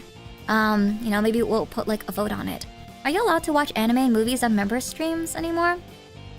Would that not get a claim? So how it's basically done in a lot of the membership streams is that we either like watch it on Discord, or we have a link, or you have to have it like available to watch. I would not actually stream it on there. I would be there watching it with you, but I will have something, you know, like a different place for you to be able to do that. Like, it would definitely get a claim, but we do have kind of like our ways around it, so we could watch together. Yeah, watch-alongs would be very good. Yeah.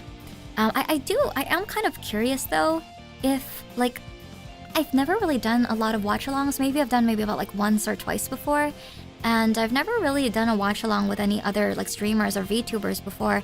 Would it be really like annoying though if I talked there? Because I don't wanna talk over the anime, but sometimes I do make some comments about the anime. I mean, it isn't like a commentary or anything, so it's not like I should talk about it. Fish has got it covered. Nice, nice, nice. Yeah, and you know, I feel like me and Fish also have very different tastes in anime as well. So I think it would be a very good opportunity for like, you know, like Fish, I know she watches like a lot of like a Gundam and, you know, a lot of what's it like mecha type of animes. And my animes are a little bit like different. I really like horror. I really like psychological stuff, but also at the same time I really like what's it called, like just the soft ones, you know, like the Anohana one. I'm trying to think like what anime I'm interested in watching right now that I haven't gotten the chance to. There is this one horror anime that came out on Netflix that I've been wanting to watch but haven't gotten the chance to.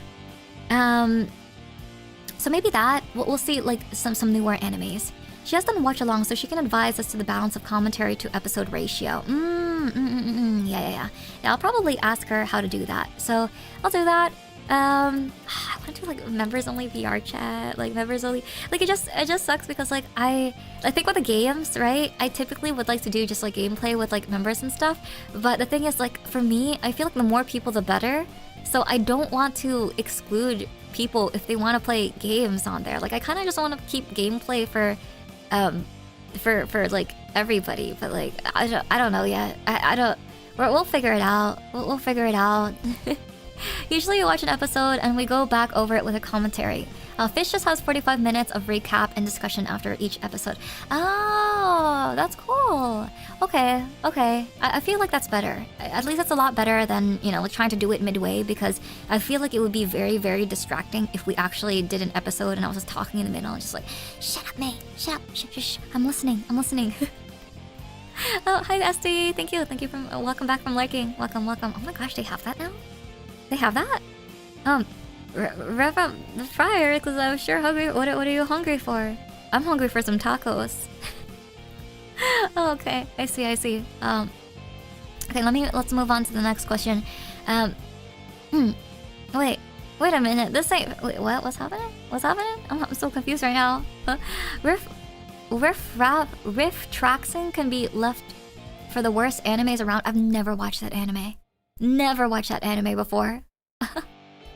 Oh my god, tacos would go so hard right now. Yes. Okay, let's go into the next. I think we only have like 2 questions left here. What's your favorite rock band and your left favorite? Rock band and you left favorite? Why? My favorite rock band? I don't know if I have like a favorite rock band per se. I have a lot of like favorite like bands, but I feel that there is like a lot of different bands depending on like what I'm in the mood for. Like I think right now, this year I've really been into My Chemical Romance and Falling in Reverse. Those are probably kind of the top bands that I've been listening to this year. Wanna K-Rock, Wanna Croc is probably one of my favorite J rock bands. And I guess those 2 would really be it. Those 2 would be really it. Sorry, I was looking in other channels, didn't notice they rated. That's okay. No worries on it, SD.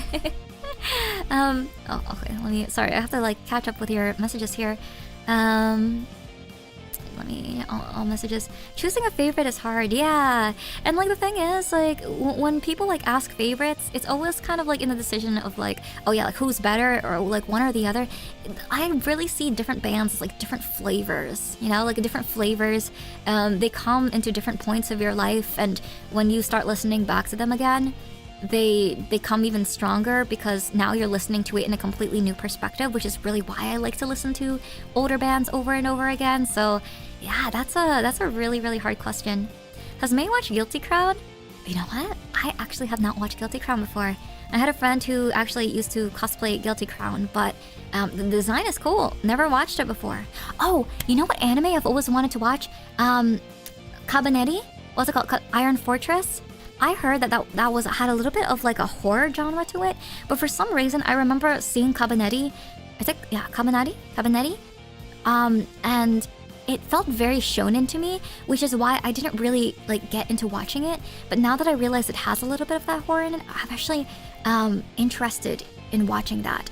Iron Fortress is nice. Yeah, I'd never watched it before. But it is kind of like an older anime. It's not a new anime, so maybe people have already seen it before. But that's something that I kind of like want to pick up and learn, or not learn. I want to watch it at some point.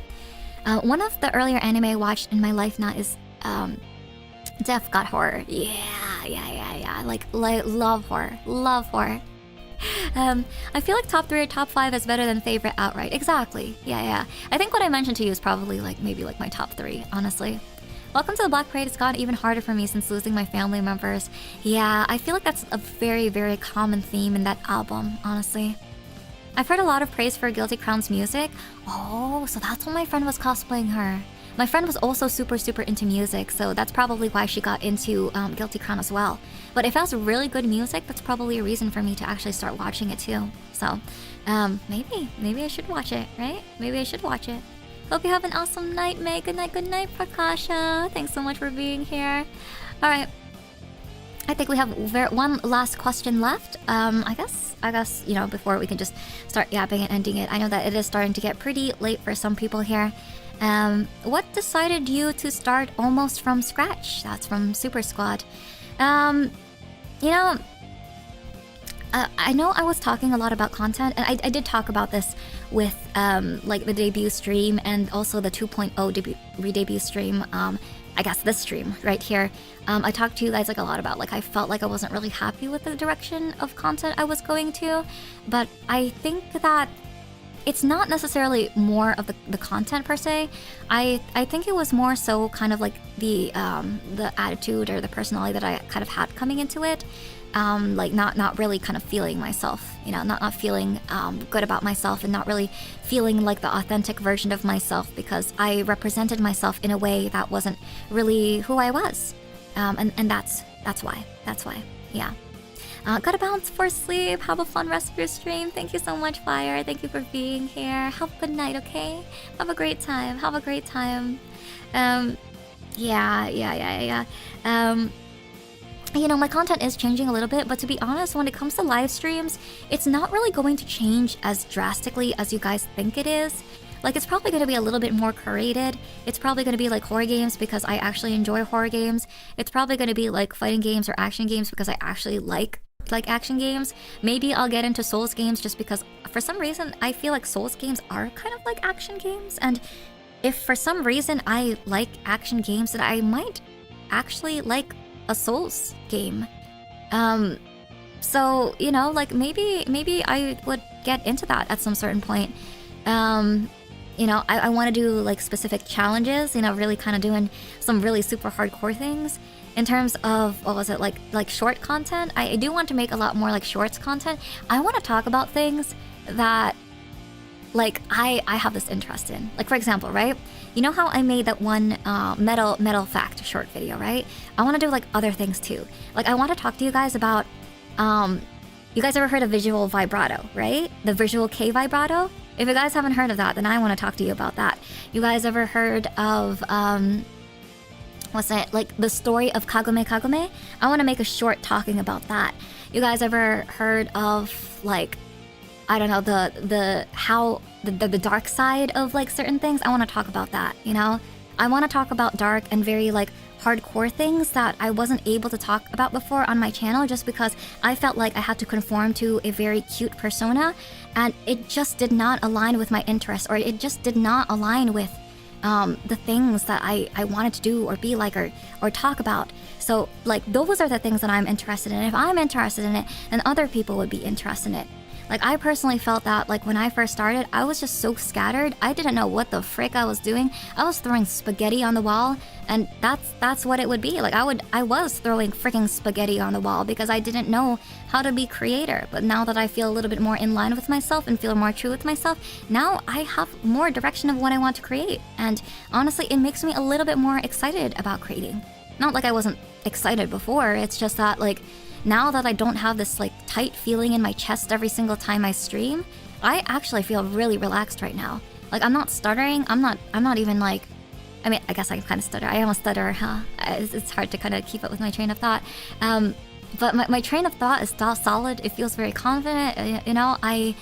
This feels like the right path in the right direction. And just based off of vibes, you know, I think this is where I want to go. This is where I want to be, and there probably isn't going to be any more confusing identity crises happening, because I think that's exactly what was kind of happening over the past few months. Hello, Scattered Lily. Nice to see you. Nice to see you. Folklore horror history shorts would be so goated. You know, that's actually what I plan to do. You know, I started actually doing that before when I was experimenting around with a lot of Filipino folklore. But I would love to tell you guys about different like horror history shorts too. And I did discover a few things about summoning spells and whatnot, and like things that you should not do if you want to summon a thing. People will probably do it, but like there's ways to do it. Like a creepypasta. Dark topics, true crime. Not necessarily true crime, I would say. I feel like true crime is a little bit too realistic to me. I feel that my interests align a little bit more with conspiracy theories, the paranormal, the supernatural, anything that kind of belongs in the third dimension of things, because I just have a very strong spiritual interest in those type of things, and I want to be able to share that with you. But not even just like dark things, you know, I want to also kind of like relate it to like anime. I want to relate it to like games and stuff.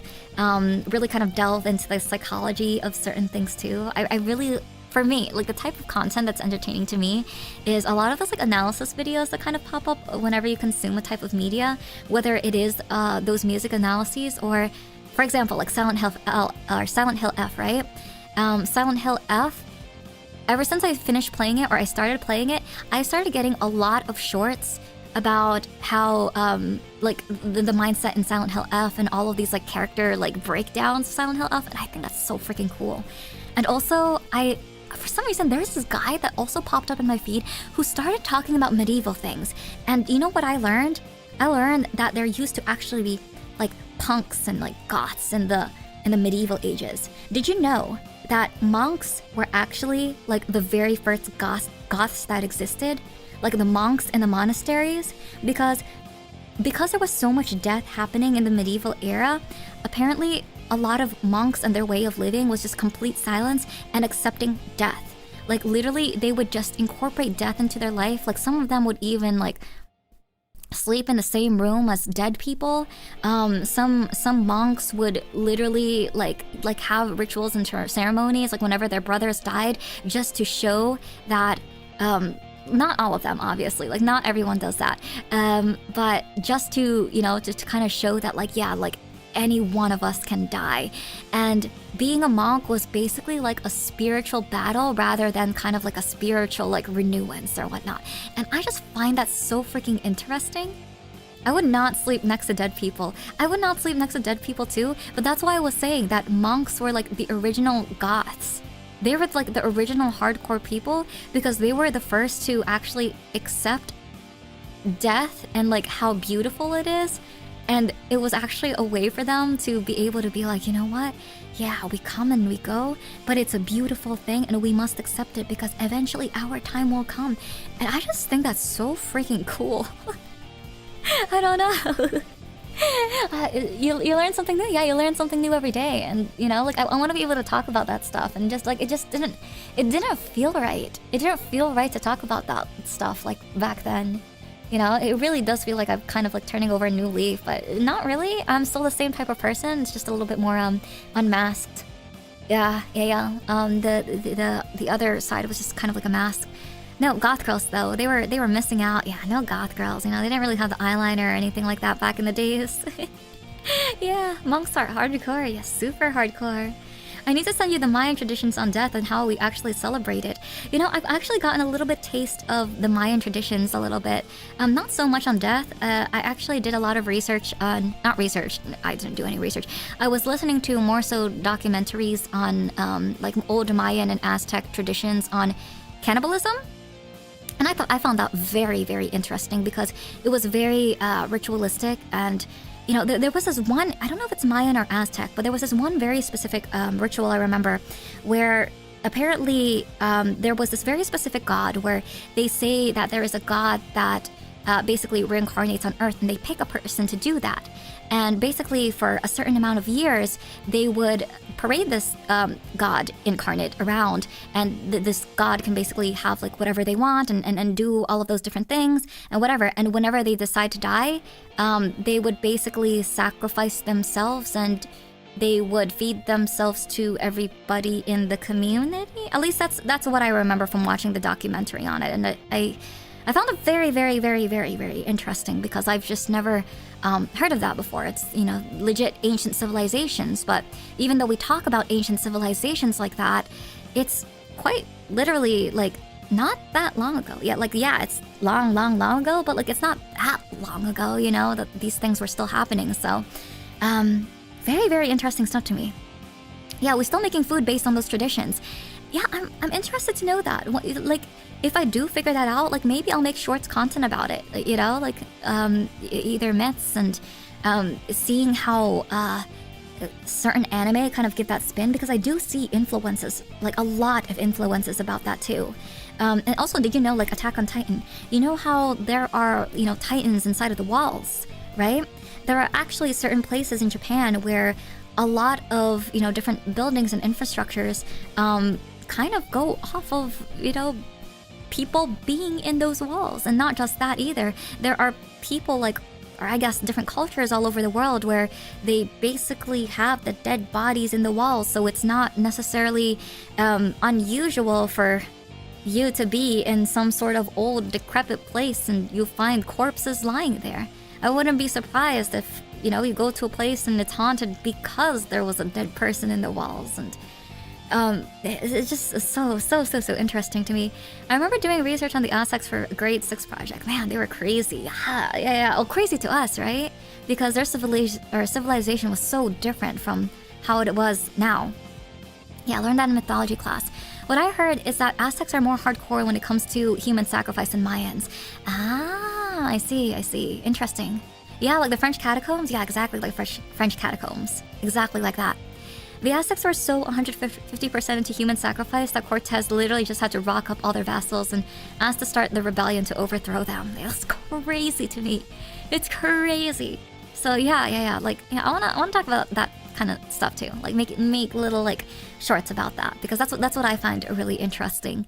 And not just that too. You know, I know we've always talked about like different things very similar to that here on stream, but we also have very, very, very dark interests that I would like to share to the world as well as music. You know, music is also good. But am I goth? Am I a goth? Am I a goth girl? I don't know if I'm a goth girl or not. I don't even know what it means to be goth or emo, but that would be interesting, something new to learn about. Exactly. I mean, not like nobody else has ever done it in the space, but you know, I want to be able to do that. You know, so hardcore. Aztecs were kind of hard, but the knowledge I have were so advanced. So advanced. The project was which ancient civilization was the best to live in. Prior to me, the Aztecs were always the top pick.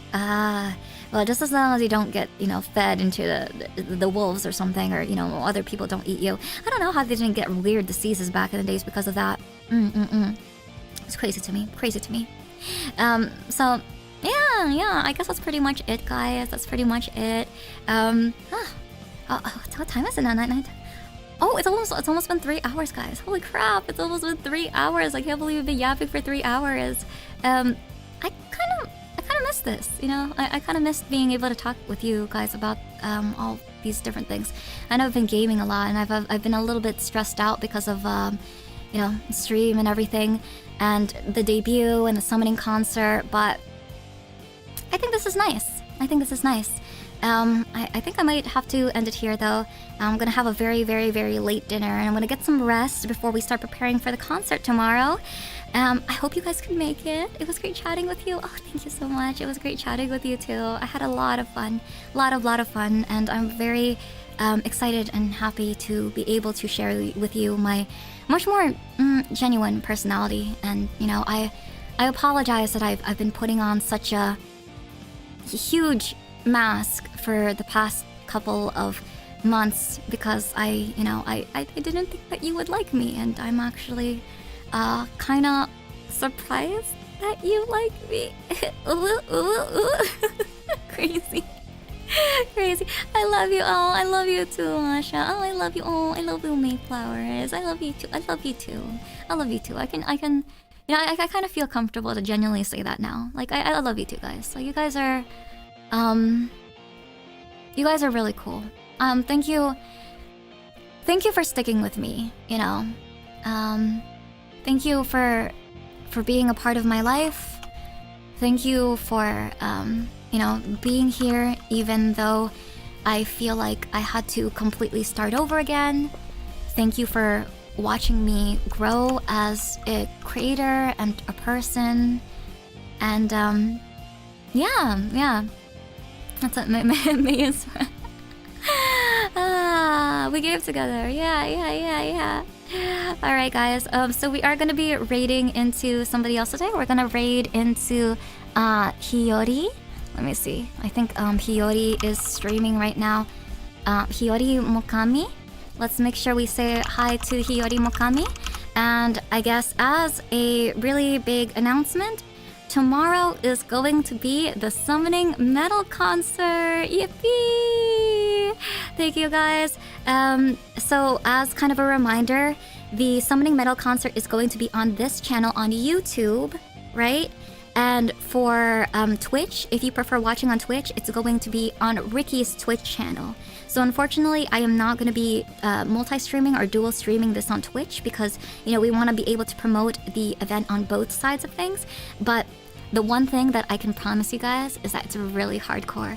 It's super hardcore. I'm freaking excited. Everybody was so freaking talented, and you guys know how I like good music. I completely vouch for this concert. Like, this is going to be peak, guys. It's going to be so freaking peak. Okay, guys, I will see you again tomorrow, and have a good night. I'll give a listen. Yes, it's gonna be very long. So you know, like, just bring your phone around with you wherever you go. Just bring your phone with you. I'll just do something.